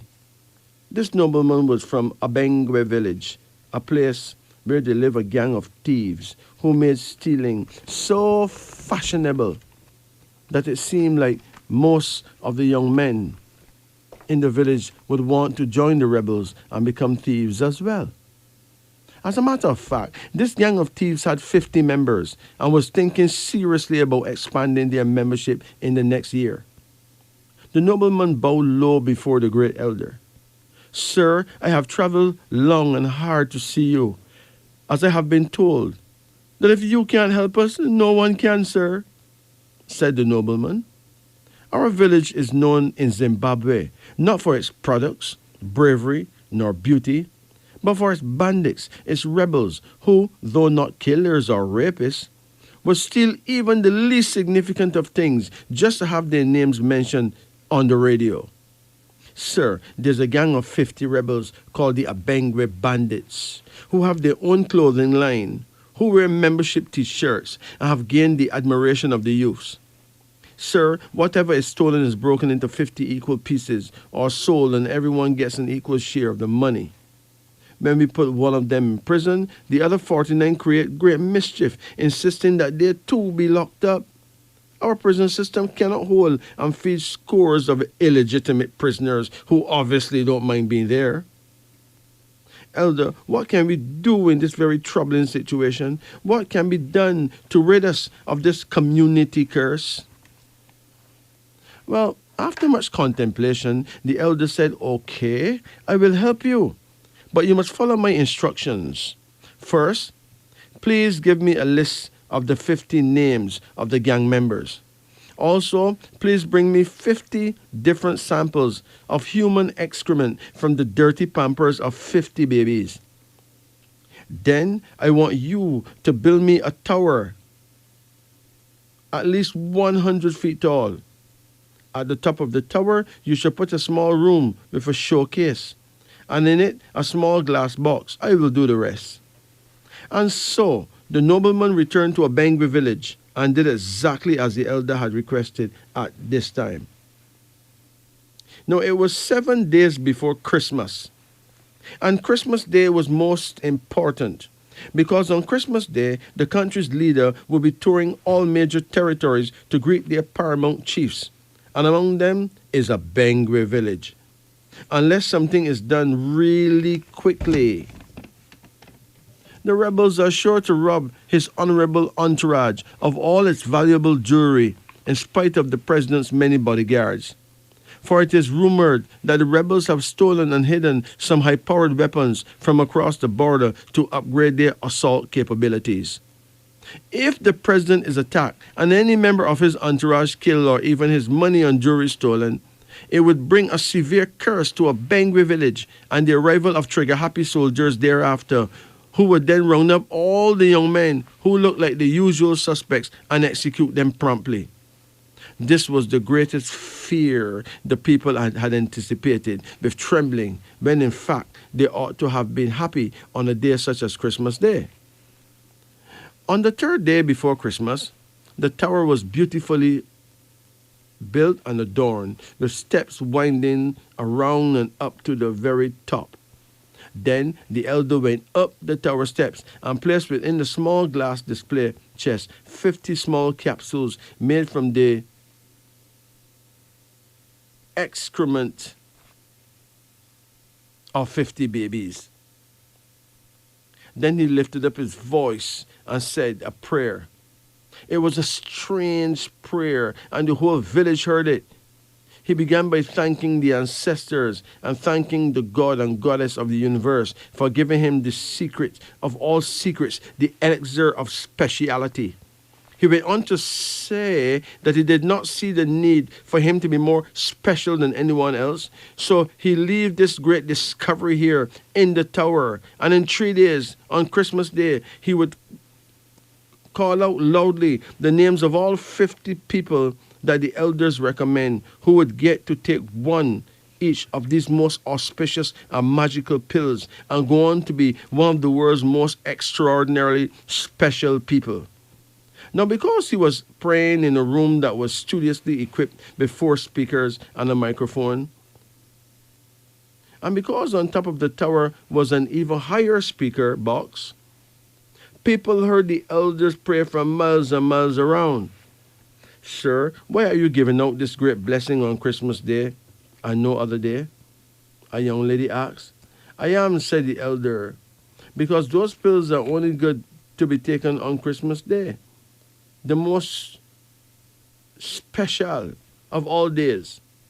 What is the great ingredient? Another woman asked. The ingredient is written on a scroll under the names. It was written on a scroll along with the names of the recipients in a container under the tower. On Christmas Day, if all goes well, all will be revealed, because to retrieve the scroll of names, the whole tower must be pulled down. People were impressed. Everyone wanted to be on the special persons list. But Scarface, the leader of the Abengwe rebels, got the most predictable idea. Hey boys, you want some real action? Have you heard of the great discovery? The 50 capsules in the new tower in the village square? Let us do what we do best, my dear brothers. Let us go on Christmas Eve night and rob the tower and steal those pills. How many are there? Asked one of the others. Exactly 50, bro. Excellent. Then what are we waiting for? There are 50 of us. Do the maths. Well, Christmas morning, bright and early, we shall all be very special indeed. And so the leader of the gang of 50 went to the tower in the dead of Christmas Eve night, climbed up the steps to the top of the tower, and he stole the little box with the 50 special capsules, not knowing that the capsules were made of human excrement from the pampers of 50 babies. The thieves all swallowed the capsules, 1 capsule each at daybreak on Christmas morning. And indeed, not knowing what exactly they had swallowed, they all experienced the placebo effect and felt eternally special. Now, it came to pass that at 9 o'clock on Christmas morning, the elder arrived, followed by a few reporters and a huge crowd of people, along with all the village elders. The elder Papakwali went up the stairs to the top of the tower, and he looked into the showcase, and behold, the capsules were gone. I see the rats have taken the poison, he declared on a loud microphone. Hear ye, shouted the elder. There is going to be a massive funeral in a few hours, for behold, many people have chosen to sacrifice their lives in the spirit of Christmas. Then the elder ordered that the tower be pulled down, and under it he retrieved a large scroll bearing 50 names, and he read out those chosen names in a really loud noise, a loud voice, on a powerful microphone with speakers. Then he asked, "If you can hear me, I am asking you to come forward, right here, right now. For you have taken a most dangerous poison, which of course may end your lives this very day. Come now, if you choose to save your lives. Those of you who refuse to come will be forever special, as I will preside over your most special funeral." Right away after reading out loudly the 50 special predetermined names, the elder looked down, and behold, 50 young men were before him, trembling in fear, kneeling down on the dusty ground before him. "I see you have all agreed to die today for a special Christmas cleansing funeral. What do you have to say for yourselves now? Tell me, where are the capsules from the tower?" "We swallowed them, sir," came the reply. "You? All 50 of you swallowed them?" asked the elder. "Yes, sir," replied the leader, Scarface. "I never said they should be swallowed," said the elder. "I said they should be taken and kept, not swallowed. Now this is your last day, your last Christmas, and no one should be held responsible for your death, for you stole the greatest secret, the most special poison, and you took it yourselves." Oh God, please save us," the 50 young men began to cry out loudly. They vowed never to steal again if their lives were to be spared. "Okay," said the elder, "you have only one chance to not die a horrible death. At the stroke of midday today, you must drink the antidote quickly and without any hesitation." We will drink it," said the 50 bandits in a loud voice. "Then are you promising to never steal again?" asked the elder. "We pledge, we agree, we will never steal again," they said, all in a single deafening voice. "Remember, if you go back on your word, you will die the following Christmas day in great pain." Then the elder read from the great scroll a mighty prayer. Then he looked down again upon the 50 men, now crying and in great mental agony. "Since you're dying, and I don't know if enough antidote will be found for all of you, I may as well give you an idea of the content of those great capsules. Could you imagine a disease that is so powerful no doctor or traditional healer could save you? This great sickness is called tictus diabetes, a disease that is worse, as far as I know, 7 times worse than pitapida, and 7 times worse than pitapi, or leprosy of the palsy. The only cure for this sickness is 7 pounds of bat ears, and 7 ounces of cat whiskers, 7 pounds of John Crow beaks, 7 ounces of grasshopper legs, along with the toes of 70 frogs and the beaks of 70 young hummingbirds. On hearing this, the 50 men began to cry, for none of them wanted to die. "Oh, dying is the easy part," said the elder. "You will first swell to 7 times your size in the midday heat. Then your bellies will burst open, and huge worms the size of cooked macaroni will come out. And all this will happen before you actually die. Oh God, we will never steal again. Oh Lord, please forgive us." "Okay then, I have good news for you, for it is Christmas Day, a most powerful day, a time of joy. I forgive you all. Your ancestors have shown pity on your situation, but you must agree to do a year of community service and turn your life around. Do you agree?" "Oh yes, we agree, they all chanted. Then the elder requested that 50 young boys be selected who were not yet sexually active. To the amusement of all the people watching, more than 4,000 people, 50 little boys, the age of between 10 to 12, were all dressed in Santa Claus suits, wearing Santa Claus beards and masks on their faces so no one could recognize or identify any of them. Then those boys were instructed to stand before those 50 men who were kneeling on the ground and urinate into their waiting wide open mouths. This is the Christmas antidote, declared the elder. Drink as much as you possibly can. Fill your bellies, for if your bellies are not full enough of this holy virgin urine, you may still die at the stroke of midday. And so never before or since have men drunk so much urine and felt so great a relief afterward. Therefore, the curse of stealing and banditry was abruptly ended in Bangwe village, thanks to the wit and wisdom of an ancient elder. The village and its people were saved. It is important to know that the most powerful material for the job were the unwanted substance of waste matter, but the ends did in fact justify the means with top-ranking distinction. This is wisdom unveiling. What a disgusting story.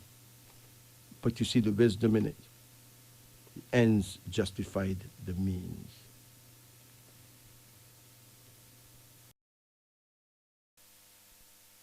Yes. Let's go home to Africa and look at the wisdom of the tribes. In the Xhosa tribe, the elders say, no matter how hot your anger is, it cannot cook yams. Commentary. Anger is dangerous. It can stop you from achieving what you need to survive. Anger is useless energy. It is a sort of fire that cannot help you to cook your food, cannot help to keep you warm when the night winds blow cold. It can only help you to make trouble for yourself. Therefore, anger is not your friend. Avoid speaking to others when you're angry. And this could only result in your having a beautiful personality. Therefore, if you cannot find anything good to say, say nothing. In the Kikuyu tribe, the elders say, don't procrastinate, or you will be left in between doing something, having something, and being nothing. Commentary. Whatever you could do today, do it now. Tomorrow may not provide the opportunity to do so. At the end of life, your mind will be filled with regret if you did not seize the moment and do what you could have done. For in the end, it does not matter what you could have done, only what you have achieved with the days you had been given on this earth. So do what needs to be done so that at the end of your days, you can smile as you hear God's words. Well done, my good and faithful servant. You have fulfilled your great mission. This is wisdom unveiling. In the Yoruba tribe, the elders handed down a great teaching. A chattering bird builds no nest. Commentary. Some people talk too much. All their energy is spent talking, minding other people's business, and achieving nothing for themselves. How does a bird build a nest? He or she must do it silently. If the bird sings or do any chattering, she must open her beak, and then the straw will drop, and she will have to look for a piece of straw all over again. If she don't learn to be silent, the nest would never be built. Or it may be so poorly built that her eggs would fall from the tree, from the nest, and break. The human being should learn from everything in nature. Again, a chattering bird builds no nest. In the Ashan tribe of Nigeria, the elders handed down this great teaching. Those who end up accomplishing great things pay attention to little ones. Commentary. Unless we pay proper attention to the small details in life, we will be too careless to accomplish great things. We should have the concern for others and the integrity necessary to rule ourselves well and stay clear of the difficulties and pitfalls that people fall into due to carelessness. It is like climbing a tree. You must be careful not to step on dried branches. For if you do, you would break the branch with your weight and end up with broken bones. So pay attention to every small detail. It's the only way to get ahead in life. This is wisdom unveiling. The Luo people of Kenya gives us an interesting message. They say, there's no elephant that complains about the weight of its trunk. No elephant is burdened by the weight of its tusks. Commentary. God will not give us more than we could manage. Therefore, we should ask, O God Almighty, please show me how to manage this great job you have sent me. On earth, you've sent me on earth with this to do this great job. Help me. Give me the courage to carry my burden, like an elephant carry his trunk and tusks, without complaining. Moreover, I accept my mission, no matter the difficulty. Thank you, Father Time and Mother Nature, for your strength. The Tigrinya tribe of Eritrea and Ethiopia have a saying where the elders ask the youth a question. They ask, if you are building a house and a nail breaks, do you stop building or do you change the nail? Commentary. No matter what we are doing, we must stay focused and stick to the task at hand. As long as we are alive, we must work diligently to accomplish our life's mission. You only fail when you give up. If your partner leaves your side, continue alone until another partner is selected by the ancestors. When you fall, get up and you will rise again. Never ever say die. Be prepared for anything in life and you will win the game of life. This is wisdom unveiling. The Maasai people of Kenya and Tanzania have something interesting to say. It is their view that you always learn a lot more when you lose than when you win. Commentary. When you are the winner, you are too happy and convinced to see the error of your ways. You may fool yourself into believing that you have conquered all there is to conquer. You may let down your guard in your merrymaking and rejoicing and learn nothing from the day's experience. You may even believe that you are the greatest and put all your money on a bet and lose it all next time. Losing what money or credibility you had lost. No. However, when you lose, you learn the painfulness of losing what money or credibility you had lost. And you will value your money and credibility more next time and leave the majority of it at home. You leave the majority of your money at home so no one could again take all of it from you. Hence, with the experience of losing, you learn to limit your losses in the future, even if you remain a gambler, as you overcome the pain and rise with carefulness and grace. Therefore, as the elders say, you always learn a lot more when you lose than when you win. This is wisdom unveiling. Yeah. Let's talk about another form of medicine, the medicine of walking, the gift of walking. The human body was designed to walk.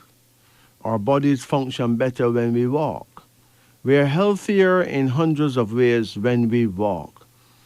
There's almost nothing we can do for our own personal health that creates more benefit than walking. Walking 30 minutes a day, 5 days a week, actually reduces the rate of people becoming diabetic by over half. We have an epidemic of diabetes here in the Western Hemisphere. The number of diabetics have doubled over the last 10 years. And people are saying that over 40% of the healthcare funding goes to the diabetic program around the world. We could cut the number of new diabetics by more than half if people simply walk for half an hour a day, 5 days a week. The benefits of walking are so good that they are it's hard to believe.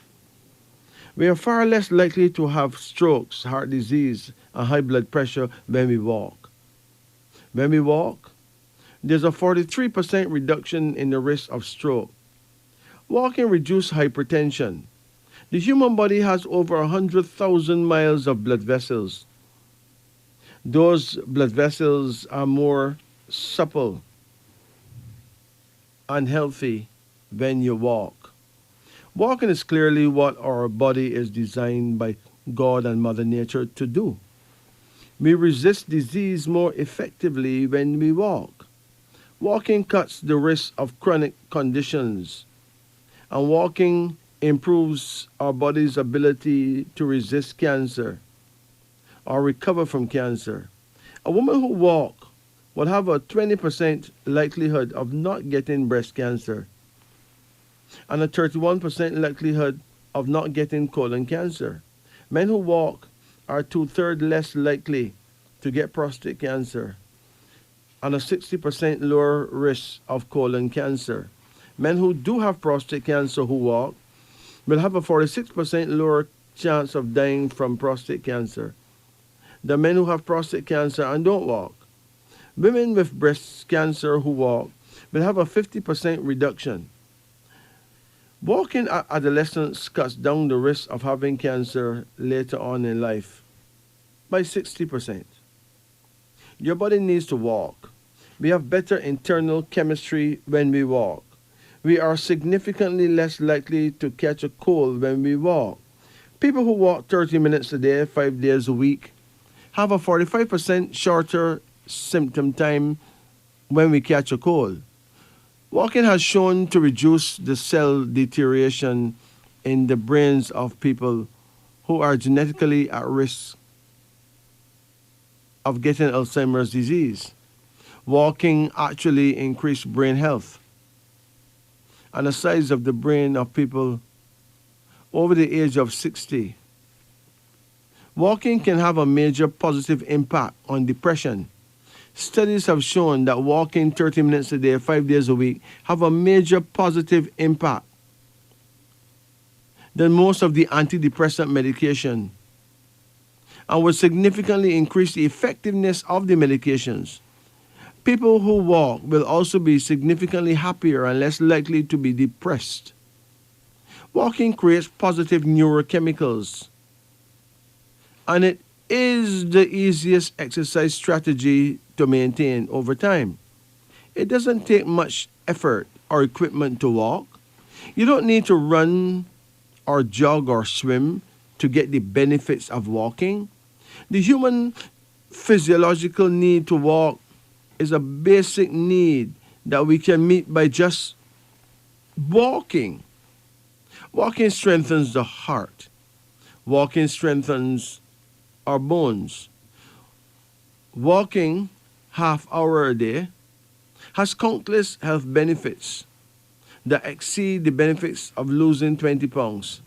In fact, an overweight person who walks would have a lower health risk than a slim person who don't walk. The health risk of walking is great. The medical benefits of walking is huge. The very best news is that we don't have to walk a straight 30 minutes. We can break it up into shorter intervals and still benefit hugely from walking. We can walk 15 minutes twice a day and get the same health benefits. Two 20-minute walks a day will do great things for the human body. We all need to walk. We owe it to ourselves. We would be healthier and stronger and happier as a people if we would only walk 30 minutes a day. So, walk. You're listening to a very special edition of Wisdom Unveiling on the Upper Deck. An edition where there's no calls, no callers, no callings. But I give you my number. You can call me privately and get your reading done. 876-844-2295. That is 876-844-2295. What I want to discuss now is a fruit. A very undervalued, underestimated fruit. You know the fruit. It is tamarind. What is tamarind good for? If you suffer from diabetes or joint pain, you should use this wonderful fruit, tamarind. Tamarind is a type of tropical fruit used in many dishes around the world and have great medicinal properties. Now let's take a look at tamarind. Tamarind is a hardwood tree known scientifically as Tamarindus indica. It is native to Africa, but also grows in Pakistan, India, the Caribbean, and many other tropical regions. The tree produces bean-like pods filled with seeds surrounded by a fibrous pulp. The pulp of the young fruit is green and sour. As it ripens, the juicy pulp becomes paste-like and more sweet-sour. Interestingly, tamarind is sometimes referred to as the date of India. How is it used? This fruit has many uses. It's used for cooking, health, and household purposes. Tamarind pulp is widely used for cooking in South and Southeast Asia, Mexico, the Middle East, and the Caribbean. The seeds and leaves are also edible. It's used in sauces, marinades, chutneys, drinks, and desserts. It's also one of the ingredients of Worcestershire sauce. Tamarind has played an important role in traditional medicine. In beverage form, it was commonly used to treat diarrhea, constipation, fever, and peptic ulcers. The bark and leaves were also used to promote wound healing, the healing of wounds. Modern researchers are now studying this plant for its medicinal uses. The polyphenols in tamarind have antioxidant and anti-inflammatory properties. These can protect against diseases such as heart disease, cancer, and diabetes. The seed extract may also help lower blood sugar, while the pulp extract may help you lose body weight and reverse fatty liver disease. Tamarind pulp can be used as a metal polish. It contains tartaric acid, which helps remove tarnish from copper and bronze. It is high in nutrients. Tamarind contains vitamins, minerals, amino acids, and beneficial plant compounds. It also have a lot of natural sugar.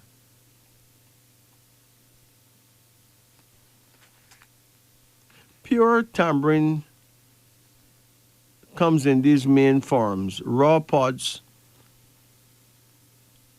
pressed blocks, and concentrate. It's also available as candy and syrup.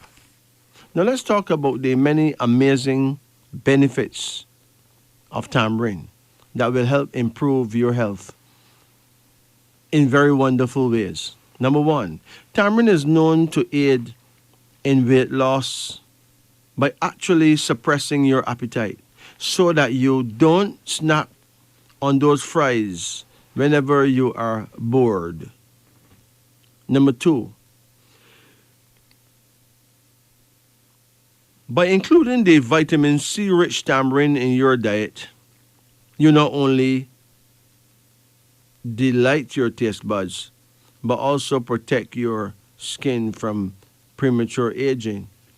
Number three, the antioxidants in tamarind also help keep away infections by strengthening your immune system and ensuring your long-term health. Number four, tamarind is rich in fiber, which stimulates the release of gastric juices and aids in regular digestion. Number five, the fiber content of tamarind has been known to lower LDL or bad cholesterol levels, therefore keeping your heart healthy. If you are suffering from the symptoms of anemia, tamarind can actually help. It provides almost 10% of your daily requirement of iron in a single serving. Adding tamarind to your daily diet can help in regulating blood glucose levels as well. Tamarind pulp contains plant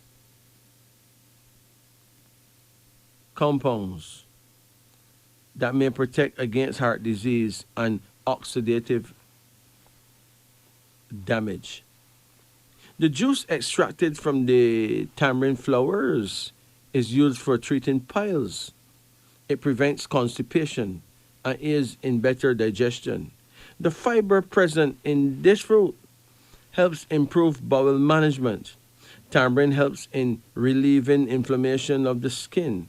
It also cures infections like minor rashes or other outbursts. Cancer is termed as one of the deadliest diseases.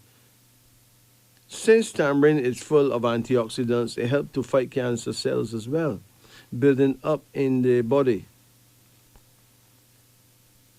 Tamarind does wonders for those who are suffering from high cholesterol levels. It also aids in decreasing the bad cholesterol level in the body. Tamarind leaves are also used in herbal tea to reduce fever caused by malaria. Wow.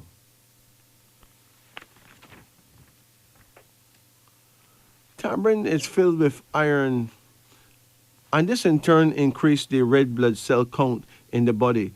People who are suffering from low hemoglobin levels can count on tamarind The sweet and sour tamarind boosts the immune system with the help of the vitamin C present in it.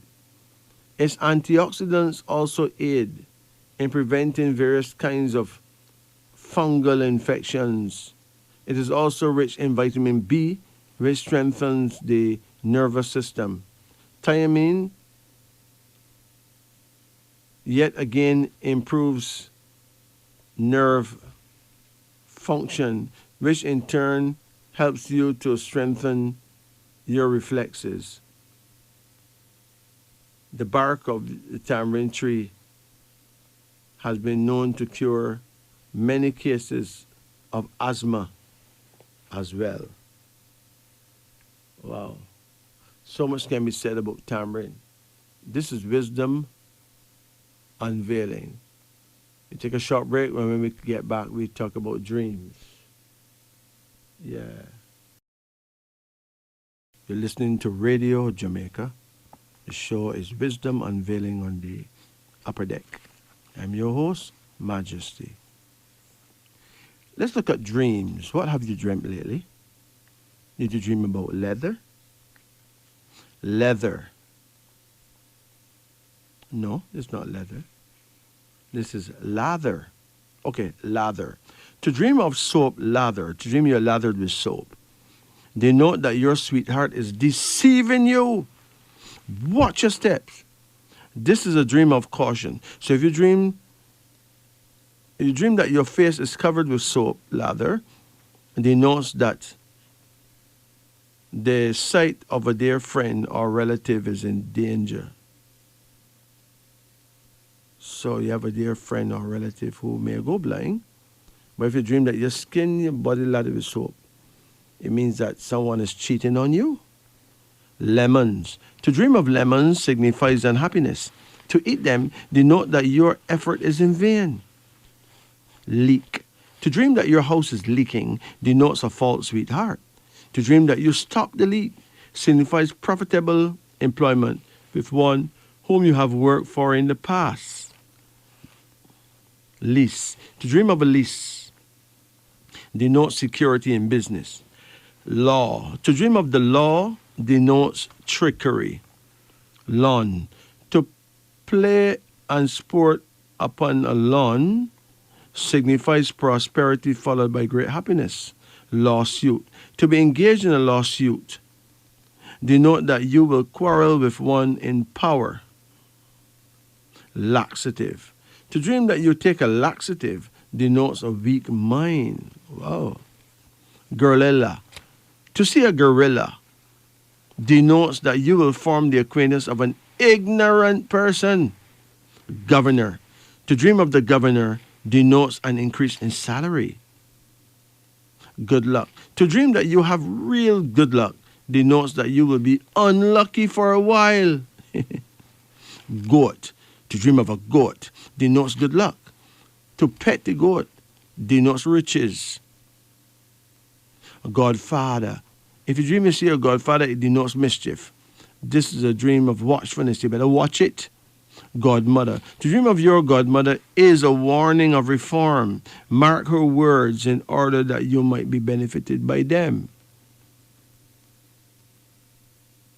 Gold teeth. If you dream of gold teeth, it denotes grief and generally bad health. To dream that they drop out denotes disappointment. All right. Gardener. To see a gardener in your sleep denotes protection. To speak to one denotes that your lover is faithful. Garlic. To see it grow denotes that you are superstitious. To eat it signifies profit at the expense of others. Gallus. To dream of gallus is in your sleep denotes good luck on the following day. Games. To dream of playing games denotes loss in business. Garage. To dream of a garage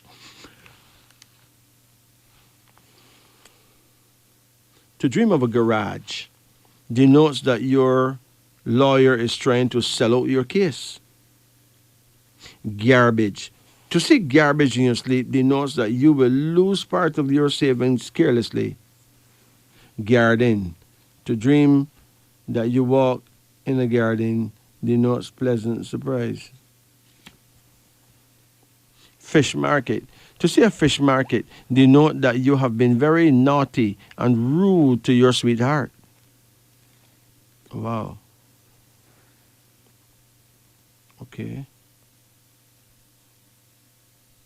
Fireworks denotes misery. Fish. To dream of large fish denote that you will soon get good employment. To see small fish denotes that you will soon lose your present position. A great number of fish denotes pregnancy. Fisherman. To see a fisherman in your sleep denotes prosperity of long duration.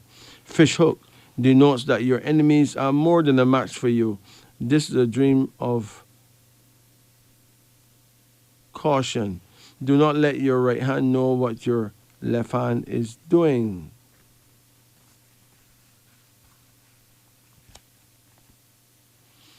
Riot. To dream of a riot denotes danger from an unexpected source. River. To see a river of clear water signifies happy and prosperous life. A rough river of muddy water is a sure sign of danger. To swim in a river of clear water signifies sudden wealth. To be alone on a river denotes sorrowful and lonesome life filled with remorse and vexation. Rent. To dream that you pay rent denotes discontentment. Revolution. To dream of a revolution denotes great sufferings. Rice. To eat it denotes riches and abundance, but to turn away from it denotes poverty. And finally, lifeboat. To be in a lifeboat signifies danger. Light. To see a bright light burning denotes great learning. It also promotes great success. The dreamer should follow up his or her plans and put them into action. This, my friends, is wisdom unveiling.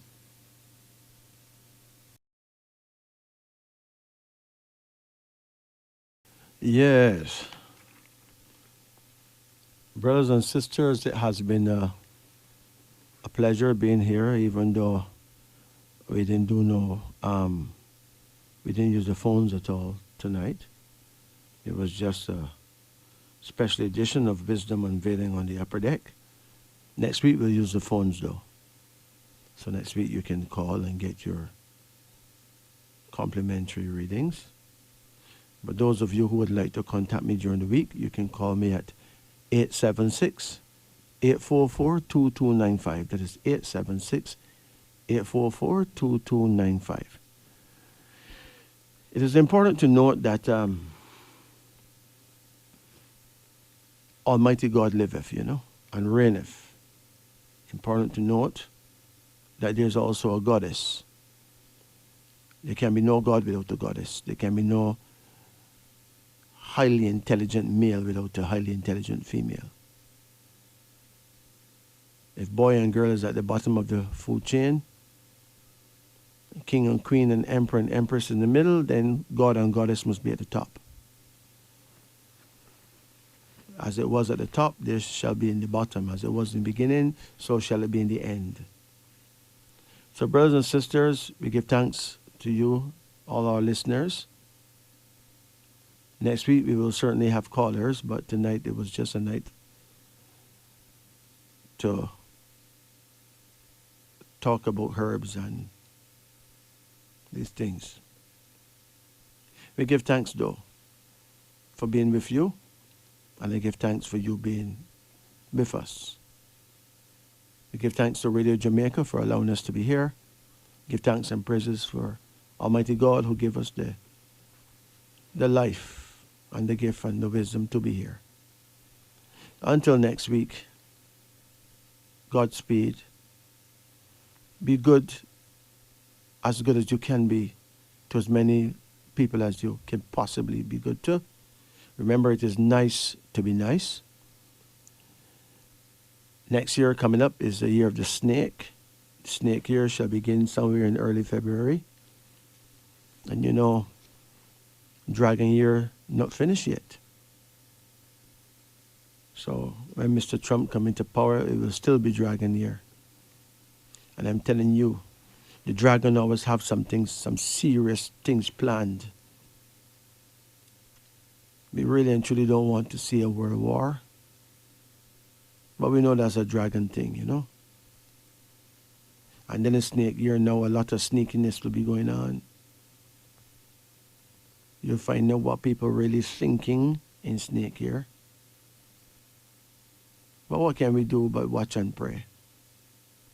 Because when push comes to shove, we're all in this together. So take care of yourselves, walk good, keep sweet. Check out my YouTube channel, type the word King Majesty. And remember, life itself is a mystery. And we're all just here to be tested. Angels sent to be tested and tried. So take your test. Don't grumble about it because you're alive. If you were dead, you could not be tested. So you wouldn't get more than you can bear. So bear it. That is the test. Take care, walk good, keep sweet. And remember, it's a wonderful thing to be alive at this time in history. And a wonderful thing to actually meet people who are godly, people who are part of the whole miracle of the universe. We thank all of you for being here. To all the men and women in prison, hold tight. The time will come when you will be released and you'll be able to prove yourself as decent citizens in society. Members of security forces, respect. To my good sister-in, Queen Mary, thank you for just being here. I know you wanted me to play a couple of tunes, but it wasn't possible. It just was not possible. And to my good friend Queenie over there in London, Queenie, big up yourself. Queen Mary, you are one of the kindest human beings ever born. And I'm sure that those who know you love you. And we do as well. Thank you, walk good, and be at peace with yourself. Sila.